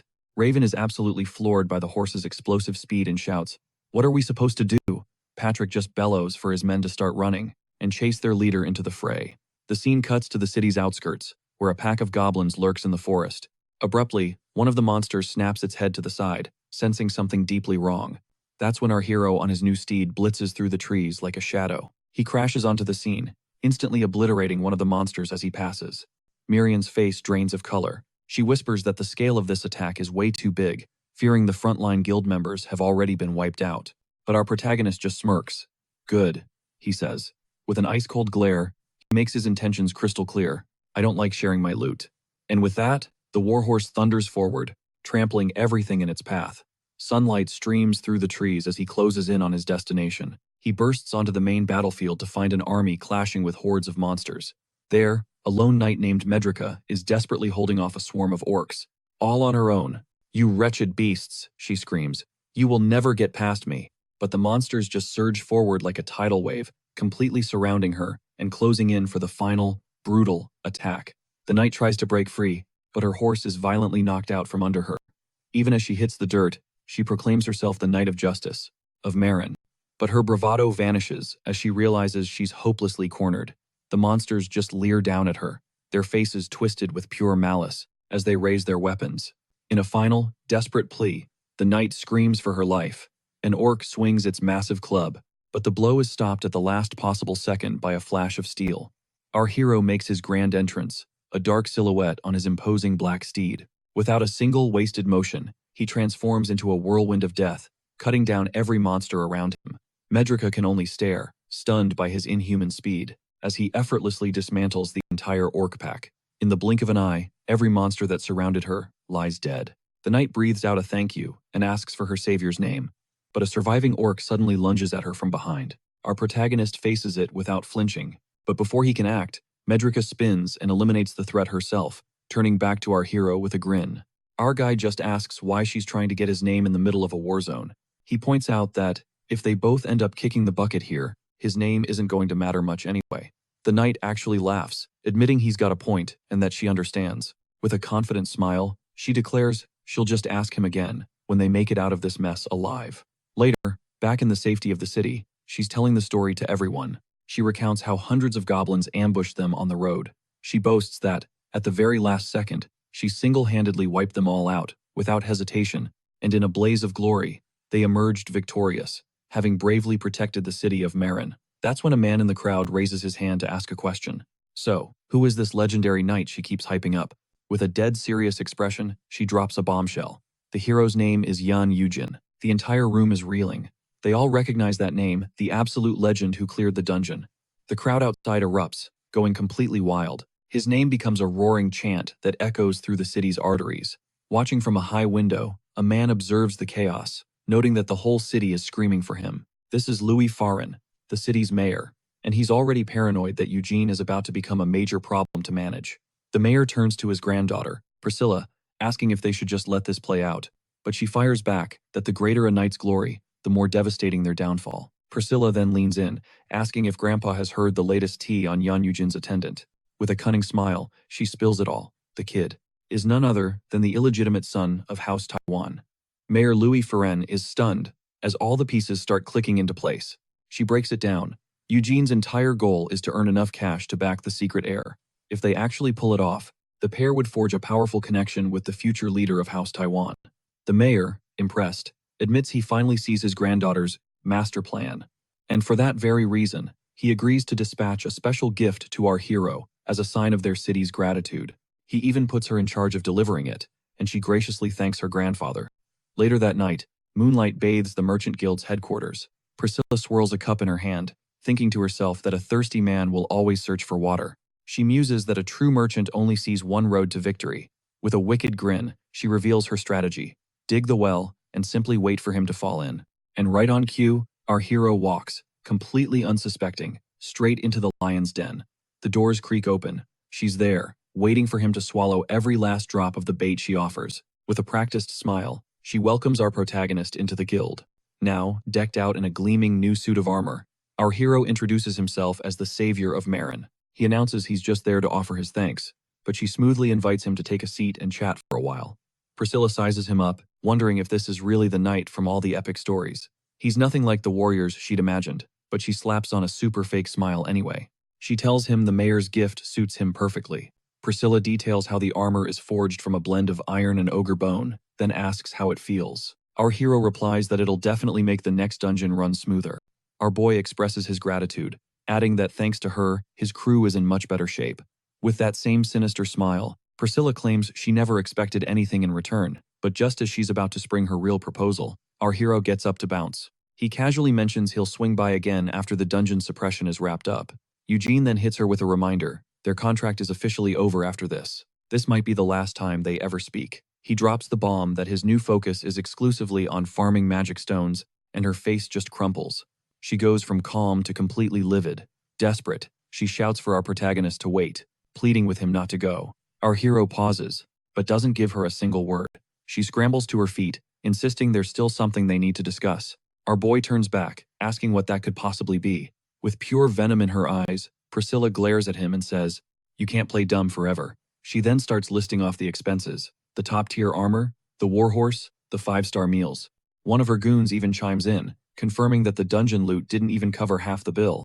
With a smirk, she asks if he never learned that everything in this world comes at a cost, and then she goes for the throat, threatening to brand the hero of Marin a dishonorable fraud. Our protagonist just soaks it all in, his crimson eyes glowing with an unnerving coldness. She doubles down, challenging if he's really just going to leave, after accepting all her lavish gifts. But our hero looks like he's finding this entire meltdown hilarious. A smile creeps across his face. He's clearly entertained by this pathetic shakedown. He points out that she's the one who gave out orders and showered him with gifts nobody even asked for, and now she's demanding payment? His red eyes narrow as he wonders what gives a mere merchant the audacity to threaten him. His sudden shift in attitude sends a shockwave through Priscilla and her cronies. Our boy states that he already has a contract, and he couldn't care less about public opinion. He then throws her own words back at her, warning that everything indeed has a price. He tells her to go ahead and run her mouth, because she's about to learn the true, brutal meaning of that word. He completely flips the script, laying it out for her. Her company just harassed the hero who saved the city. Because of this little stunt, no self-respecting knight will ever want to come to Marin's aid again. Totally blindsided by our hero's nerve, all Priscilla can say is that it's regrettable. She's already regretting it, realizing she completely fumbled what could have been a golden partnership. One of her men snaps her out of her spiraling thoughts, and he asks our protagonist to hold on a second before leaving. Priscilla then does a complete 180, bowing low and apologizing for her rudeness and disrespect. She admits her greed got the better of her and begs for a fresh start. On top of that, she promises the Billmore contract will proceed exactly as they agreed.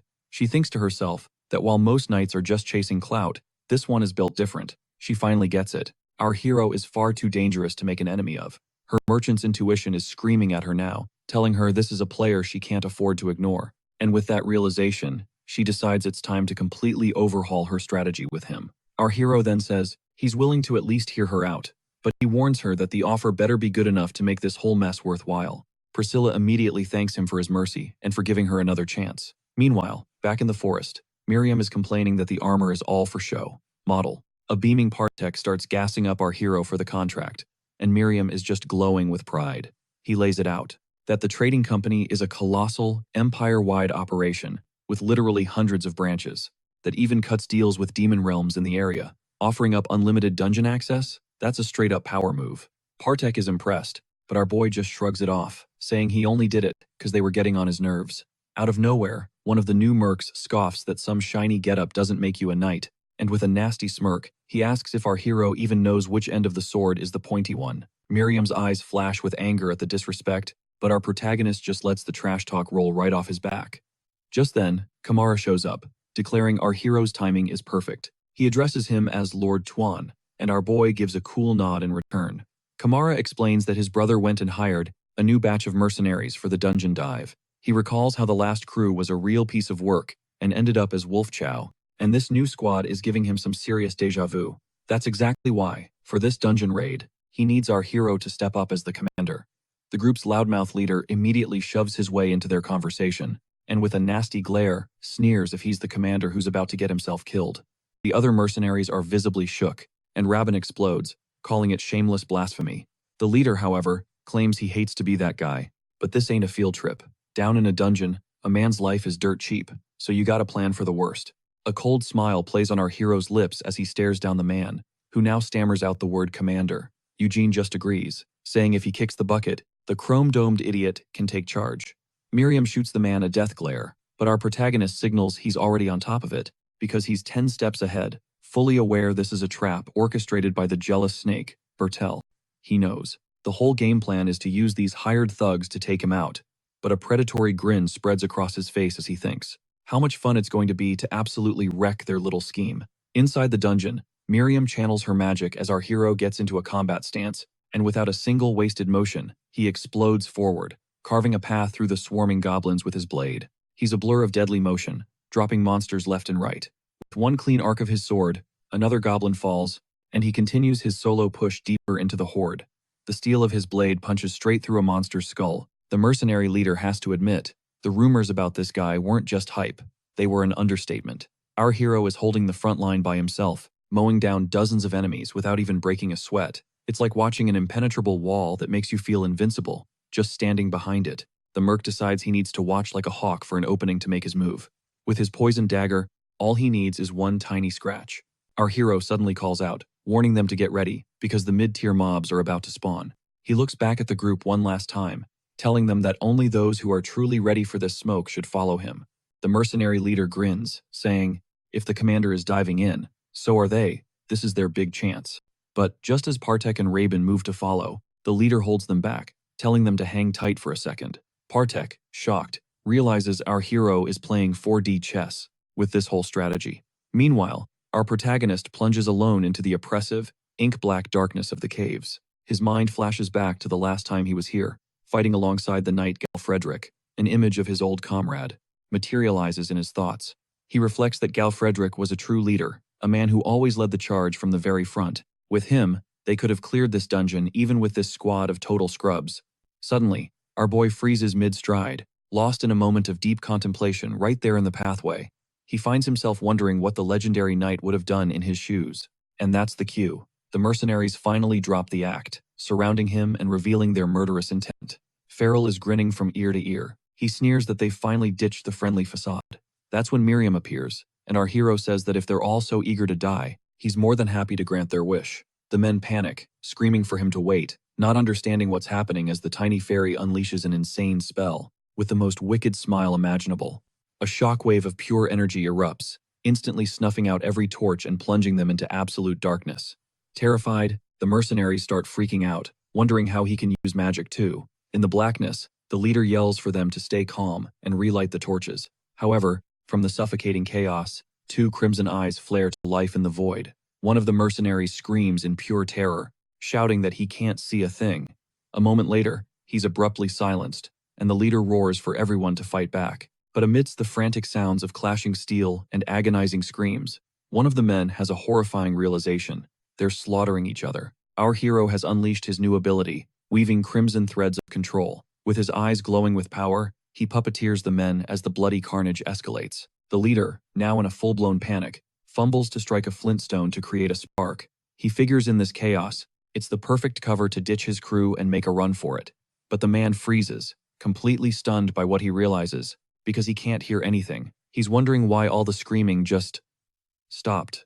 And that's when a voice whispers from right behind him.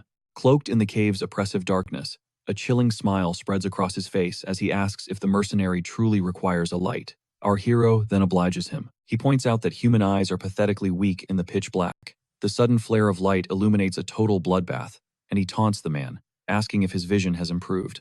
He then flips the script, questioning who is really the hunter and who is the hunted.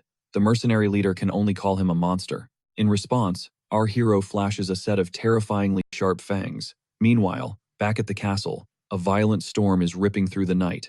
All at once, Kamara bursts in, desperately screaming for our protagonist. But our hero is already waiting for him, standing calmly in the castle corridor. His crimson eyes lock onto the Lord with a deathly serious glare. Kamara scrambles closer, demanding to know if the rumors he heard are true. Just then, Bertel arrives, and our protagonist tells him he can hear the story straight from the source. With that, he hurls the mercenary captain to the floor, directly in front of them. The brothers are completely stunned when they see the mercenary's state. It's Maverick, and he's been beaten to a bloody pulp. The broken man immediately confesses that he conspired to take out our protagonist. Down in the dungeon, Bertel just smirks, declaring that the guy has finally snapped. He whirls on his brother, yelling, "How long are you going to drag out this insane charade?" He even accuses him of trusting the ravings of a man who is clearly unhinged. Bertel commands the man to stop his incoherent mumbling and explain himself clearly. But Maverick seems to be completely entranced by something, referring to Eugene as his master. He then proclaims he deserves his fate and prepares to leap from the window. With zero hesitation, the mercenary launches himself from the castle's high tower. Kamara screams his name from the balcony, but it's far too late. The man's body plummets downwards, only to be gruesomely impaled on a courtyard statue. Bertel claims Maverick simply went mad after witnessing the slaughter in the dungeon, but Kamara shoots him a suspicious look, remarking that he found it strange how relieved Bertel seemed by the whole incident. This accusation makes Bertel lose his cool. He fires back that our protagonist is just as bad as he is, even questioning if our hero has any shred of knightly pride left. Our boy then asks if he swears on his honor that he's innocent. Visibly shaken, Bertel stammers but still insists he has nothing to do with any of the accusations. Our protagonist then throws down the gauntlet, a trial by combat. With a confident grin, he declares they'll wager their honor and the truth on the outcome. Bertel is left seething and utterly speechless at the bold challenge. On the morning of the duel, the castle staff are buzzing with gossip about the recent drama. They all agree that Bertel is a constant source of trouble, but this time, he's crossed a serious line. One maid whispers, asking who the intended victim was, and another confirms it was Sir Jan Eugene. And so, in the castle courtyard, Bertel stands opposite our hero. The disgraced knight grips his sword, his face a mask of grim determination as he prepares to fight. Kamara steps forward, announcing that the truth will be decided by this sacred combat, and that by divine will, justice shall be granted to the winner. Sword in hand, our protagonist braces himself for the decisive clash. Without warning, Bertel lunges forward, unleashing a ferocious opening strike against our hero. With a battle cry, he swings his sword downward, hoping to end the duel in a single blow. Our protagonist meets his charge with an unnervingly calm expression, showing not a single trace of fear. And with just one hand, he effortlessly parries the attack, shattering Bertel's blade into pieces. The knight then draws his own weapon, and readies himself to assault our hero with his full power. The two warriors then engage in a blistering exchange of blows, sending a shower of sparks into the air. Our protagonist remains dead silent, his cold gaze fixed on his opponent. Suddenly, a traumatic memory floods his mind. He remembers the terror of being hunted. A surge of rage boils up as he recalls being relentlessly pursued by that monstrous creature for 10 long years. Bertel is completely baffled, having no clue what is happening to our hero. The two combatants press on, their duel escalating into a frantic flurry of sword strikes. The knight cries out in agony as he feels the crushing force behind our protagonist's assault. In a flash, our hero disarms Bertel, his sword spinning helplessly through the air. He immediately follows up with a bone-jarring kick, which sends his opponent crashing hard onto the ground. With an ice-cold stare, our boy commands the knight to retrieve his weapon. Bertel scrambles to his feet and, with a defiant roar, rushes at our hero once more. Kamara observes the fight, noting that his brother's swordsmanship is actually quite skilled, but it was painfully obvious to everyone watching that our hero was operating on an entirely different plane of existence. Bertel shrieks in pain as he is once again slammed to the ground by our boy. With his eyes glowing with an otherworldly light, our protagonist demonstrates that he is overwhelmingly more powerful than his brother. With one final, decisive strike, he concludes the battle, leaving Bertel in a heap on the courtyard floor. At that moment, Kamara steps in, declaring that it's enough, and the duel is finished. His face grim, our protagonist turns to him and asks if he truly believes that this is sufficient. Kamara then instructs him to stand down, because the duel is not yet over. With his brother defeated, he officially proclaims the victor of the duel to be Sir Yan Yugen. But Bertel screams from the ground that he can still fight, and that he will kill our hero with his own two hands. Kamara orders him to be silent, stating that the result has already been sealed. He tells him to conduct himself like a knight and confess his crimes in the dungeons. At this, however, Bertel completely loses it, screaming at the top of his lungs that he's innocent. With his blade drawn, he bellows our hero's name, his voice dripping with pure venom. He then starts spitting accusations, ranting that if our protagonist had never shown up, none of this would have ever gone down, and he wouldn't be facing this utter disgrace. If only he'd never appeared. Our protagonist's gaze turns to ice as a chilling blue light ignites in his eyes. Instantly, Bertel's body freezes solid, and sheer confusion washes over him. He can't figure out why his own limbs are betraying him. He's just thinking, what is happening to me? The knight's armor then starts to crack and disintegrate, sparking a wave of terror. As our hero calmly states, "You should have taken the one chance my brother offered you." With a single, decisive strike, our protagonist erases Bertel from existence. Partek and Robin stand frozen, witnessing the entire spectacle without uttering a single sound. Our hero then pivots and strides toward the castle courtyard's exit. Kamara can only watch, his expression etched with sorrow, as his brother's body lies lifeless on the cobblestones. Back in the city, Miriam is griping about how our hero completely wasted his first vampire. Our boy, confused, asks what she's getting at. She fires back that he just used the guy and then tossed him away like trash. But our hero explains that the man's will was fragile. He never would have been able to handle the power. Keeping him around would have been a massive liability, practically screaming to the world that he'd been turned into a vampire. Our hero then adds that he's not exactly the type to go easy on people who bare their fangs at him. Miriam just calls him cold-hearted and says, "But vampires are supposed to have, like, a ton of slaves." Our boy just thinks that turning weaklings into vampires is way more trouble than it's worth. Though, if he ever found someone he genuinely connected with, maybe he'd think about turning them. Just then, someone yells that all hell has broken loose involving Lord Galperdic. In a flash, our protagonist materializes at the guild. Priscilla is stunned to see him there. Billmore gives him a nod, saying he heard the dungeon raid was a massive success. Cutting straight to the chase, our hero demands to know what went down with Lord Galperdic. Priscilla's face falls, her expression turning dead serious. She reveals that 2 weeks ago, the knight joined a subjugation mission. He ventured off alone into a labyrinth deep within Count Evergrove's territory and completely vanished. Our protagonist immediately heads for that location to uncover the truth himself. With a look of sheer determination, he prepares to track down his old ally. Arriving in the city, he steps into a grand mansion and is met by a nobleman. The man introduces himself as Lord Jevon and gives our hero a warm welcome. Our boy returns the greeting, and the Lord ushers him inside to discuss the situation. Jevon is the firstborn son of the Evergrove family, and he's laying the charm on thick.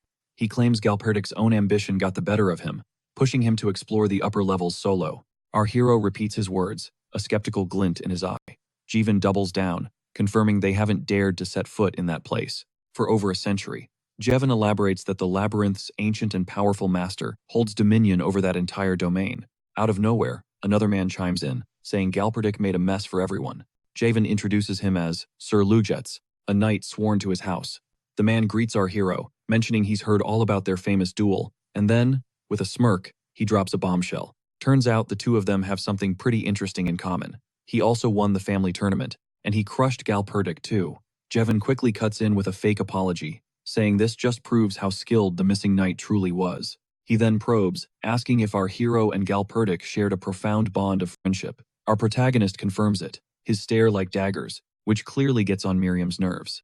Jevon promises his full cooperation, impressed that our hero would travel so far for a friend. Then he drops the deadline. If the search drags on for more than a month, Galperdic will be officially declared dead. He also reveals that 3 weeks have already vanished, and frankly, there's no hope left. Our protagonist just glares at the Lord, his expression hard and unwavering. Without another word, he rises, ready to storm the labyrinth that very second. Jevon insists he'll have a subjugation squad assembled in 3 days and urges our hero to get some rest. After such a grueling trip, our protagonist thanks him but says there's one more condition. He tells him they've already hired a mage and she'll be coming along to aid in the search. Later, back in the city, Miriam is complaining that our hero is built like a tank and has a goofy look on his face. She's also heated about Jevon, saying the guy has 0 class. Our hero's mind is racing, thinking that more than a few things about that whole story are seriously sketchy. He recalls that Galperdic was on the verge of earning a title. There was absolutely no reason for him to take such a reckless gamble. In fact, with a huge grin, the knight had even invited him to tag along on the mission to make a good impression. Our protagonist can't make sense of the sudden change of heart or why he was being put to the test again. He knew for a fact the knight wasn't the type to throw everything away for a cheap thrill. Suddenly, a man on the street cries out that the Messiah is here, grabbing everyone's attention. He proclaims that the goddess of victory is about to descend and lay waste to the land, just as the prophecy foretold. He screams that the catastrophe is already starting, with animals dropping dead all around the labyrinth. It's then Miriam realizes with a jolt, they're talking about our hero, and he's totally thrown.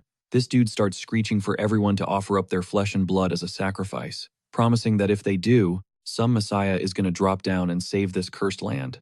Miriam is so not here for this drama, and our hero mutters that the whole city's vibe is off. Some kid shoves a flyer into his hand, telling him he better believe it, because the gods are ticked off. Our protagonist glances at the paper, reading about animals dropping dead, and the labyrinth literally falling apart. He's thinking, is this some monster's doing? And more importantly, why the hell did Galperdic dive in solo? Not wasting another second, he tells Miriam they're making a beeline for the labyrinth. Like, right now. He then tracks down a mage, and basically says 3 days is way too long. They're going in by themselves. But out of nowhere, the mage just drops. Never thought I'd see a vampire in a dump like this. Our hero is shook, trying to figure out how she clocked his real identity, but the mage just smirks and spills the tea. Vampires were supposed to be hunted to extinction. She keeps poking the bear, mocking him for just strolling around in broad daylight. That's it. Our hero snaps, his hand shooting out to grip the mage's throat. Hard. Meanwhile, across the square, that crazy dude is still screaming about his Messiah. A choked gasp escapes the mage as she feels the crushing force of our protagonist's grip. With his eyes glowing a menacing red, our hero demands to know how she saw through his disguise so fast, his voice a low threat, promising to snap her neck if she doesn't start talking. The mage sputters that she'll spill everything, just let her breathe. Gasping for air, she finally reveals it was his blood shadow. That name rings a bell for Miriam, and you can see the gears turning in her head. Then it clicks. The fairy shrieks, realizing exactly where she's heard that name before. She frantically screams for our hero to back off, telling him not to unalive the mage, because she's not just any mage. She's from the Blood Shadow School. Miriam explains they're an ancient order of mages who have literally served vampires for generations. But the pressure is too much. The mage goes limp, passing out in his arms. When she comes to, she's complaining that it's kind of hard to answer.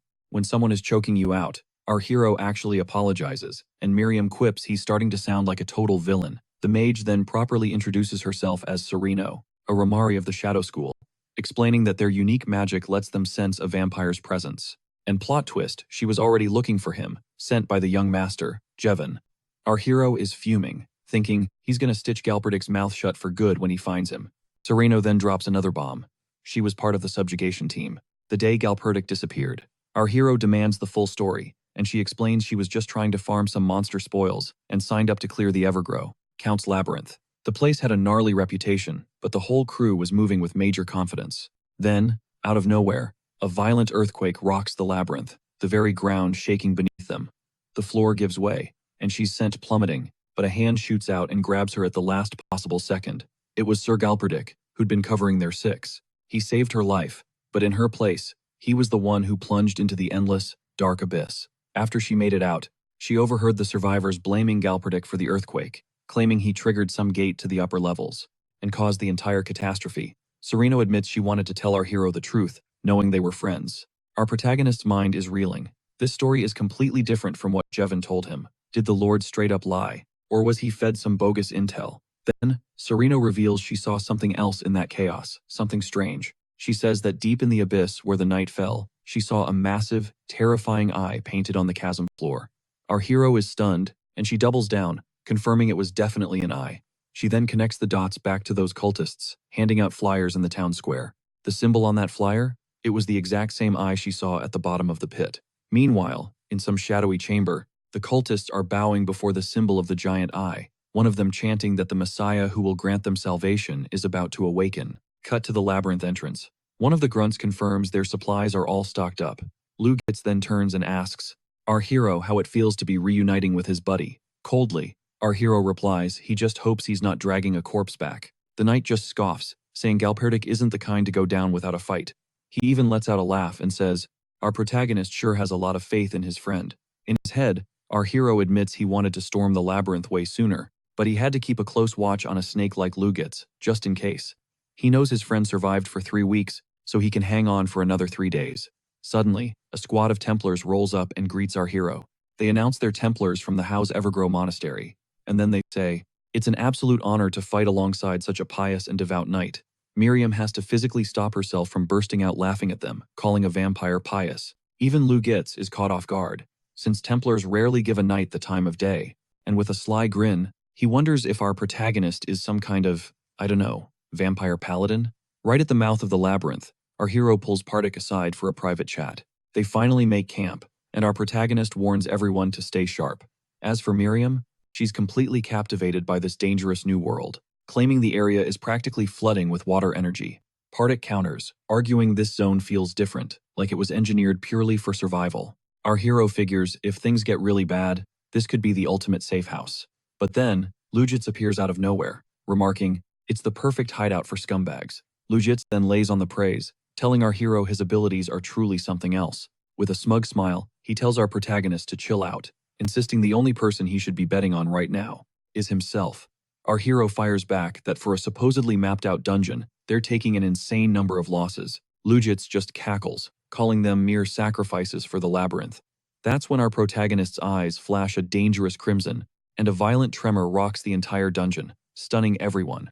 Lugitz screams for the group to brace themselves, announcing that the labyrinth's very structure is rearranging itself. A smirk twists his face as he reveals this is the exact spot where Galpertic vanished. He then drops the bomb. This zone, with its constantly shifting walls, is the very shortcut to the upper floors they've been desperately searching for. Sereno points out that this tremor feels just like the last one. Lugitz then plants his feet, and our hero demands to know where the shortcut is. Flashing a wicked grin, the knight declares the shortcut is right under his feet. The realization hits our protagonist like a physical blow. It's an ambush. He steels himself for impact as colossal gears erupt from the floor, completely reshaping the entire chamber. Our hero scrambles for a handhold, barely avoiding a plunge into the cavern's dark abyss, his mind racing as he understands this was no natural quake. It was all a calculated betrayal. Sereno's voice cuts through the chaos, and she points into the heart of the darkness. His crimson eyes pierce the gloom, locking onto a figure approaching them. He's horrified to see Galpertic, bound and brutally beaten. Without a moment's hesitation, our protagonist bolts forward, desperate to rescue his friend. As he gets closer, the true horror of the knight's condition becomes clear. The second he touches his friend's face, a wave of wrongness washes over him. His glowing red eyes see the truth. The knight is somehow still breathing. Suddenly, Miriam cries out a warning, sensing a sinister aura in this place. The fairy insists she felt an alien presence radiating from deep within the cavern. A ferocious gale suddenly howls, from an unseen source, leaving everyone to wonder what could generate such a powerful gust. From the blackest depths, a malevolent red light begins to pulse, cutting through the shadows. A pair of glowing eyes fixates on them, and a monstrous creature begins to rise. The beast reveals its colossal frame, wreathed in unholy purple flames. Standing before them is the stuff of nightmares, the Minotaur, the absolute ruler of this maze. Sereno lets out a terrified shriek, and our hero orders her to guard the knight. The Minotaur attacks with blinding speed, and our protagonist charges in to meet it head-on. He leaps, narrowly evading the devastating blow, and readies a counterattack. With his blade drawn, he prepares to face down the titanic beast. Our hero unleashes his full power, his body erupting in a blinding red aura. Sereno screams, absolutely stunned by the sheer force of our protagonist's assault. The creature retaliates, swiping at him with its massive claws. As it winds up for another brutal strike, gripping its massive axe, the Minotaur prepares to put everything into its next attack. Our hero questions what it's doing, bracing for the absolute worst.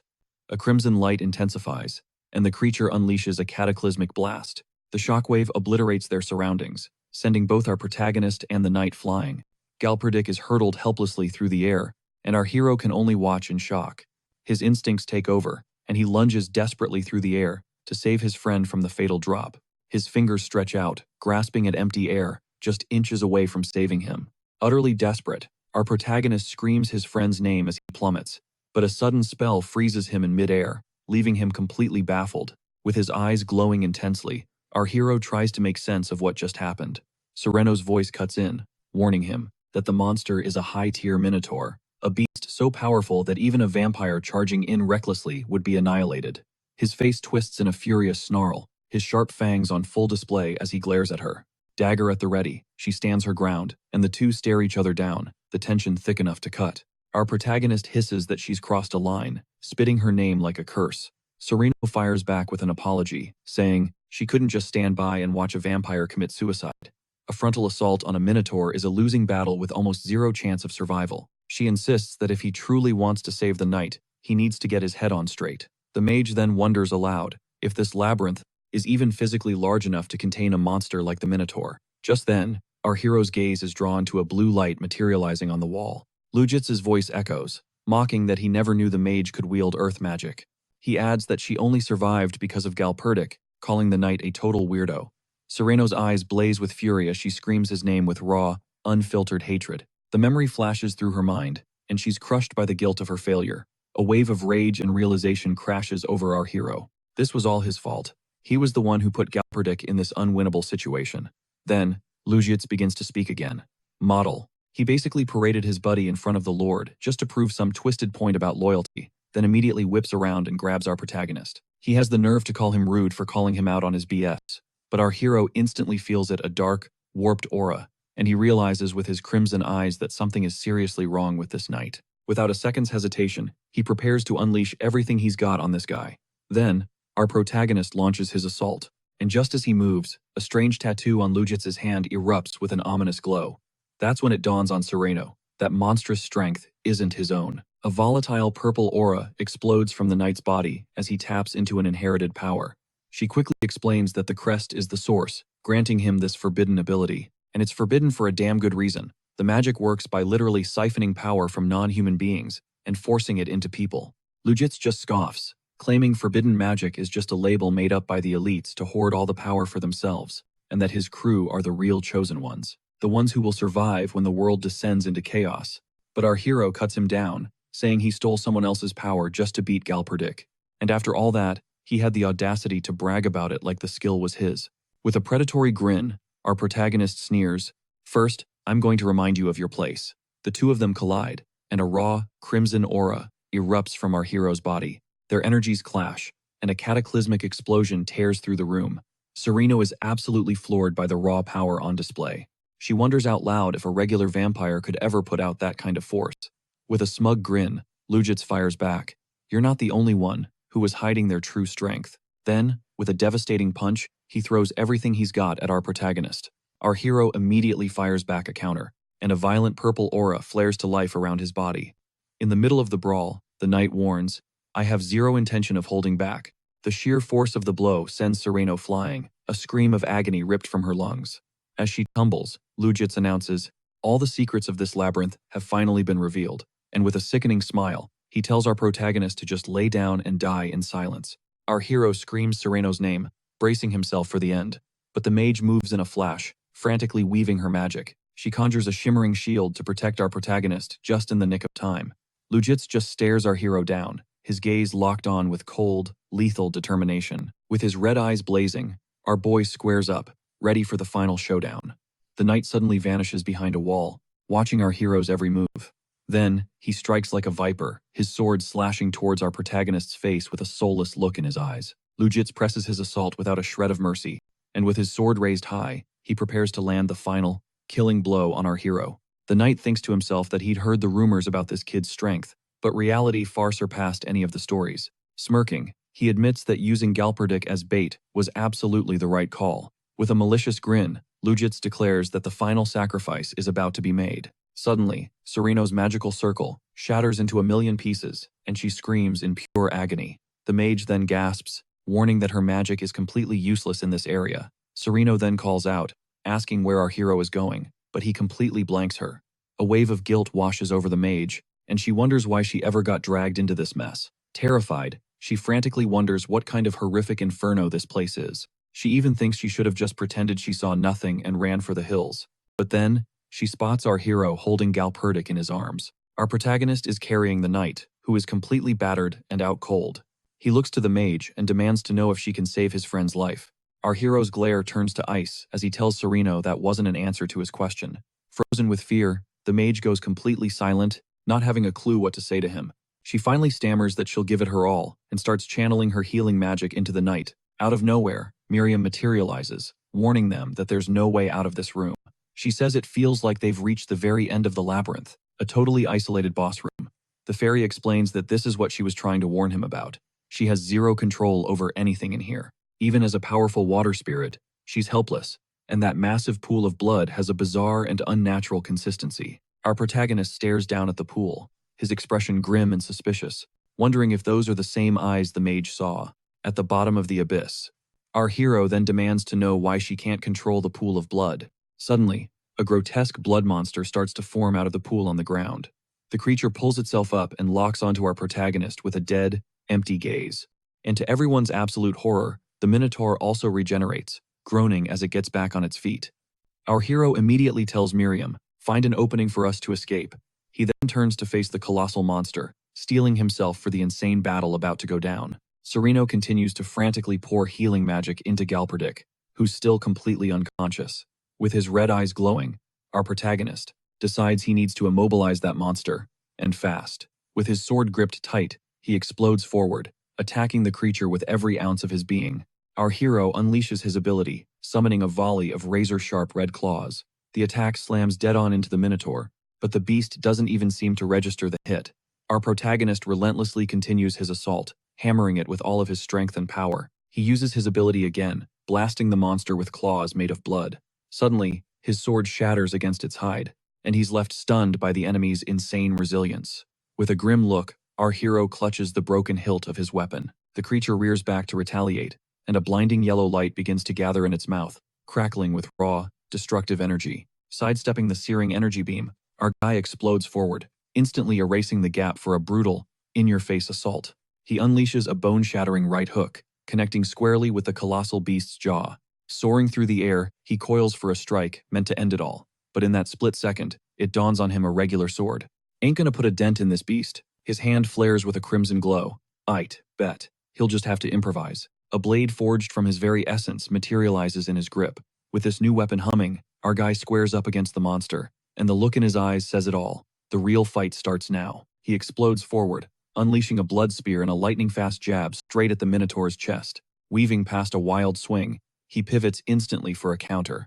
The two are locked in a brutal dance, a blur of motion, as they trade blow after devastating blow. With fangs bared, our hero goes all in, unleashing a savage flurry, but the Minotaur just tanks it and lands a haymaker, slamming him so hard into the wall the cavern shakes. The creature follows up, smashing its weapon down where he stood, shattering the very ground. The shockwave sends our protagonist flying, and he collides violently with the far side of the cave. But with a look of pure grit, he readies himself for round two. Meanwhile, Sereno is desperately trying to rouse Galperdic, who's still knocked out cold on the floor, pleading with him to wake up. His friend is getting wrecked and desperately needs backup. That's when it hits our hero. The mage was right. He can't win this. This high-level monster is just built different. It's on a whole other tier of power. A flicker of pure malice flashes in the creature's eyes as it readies its final move.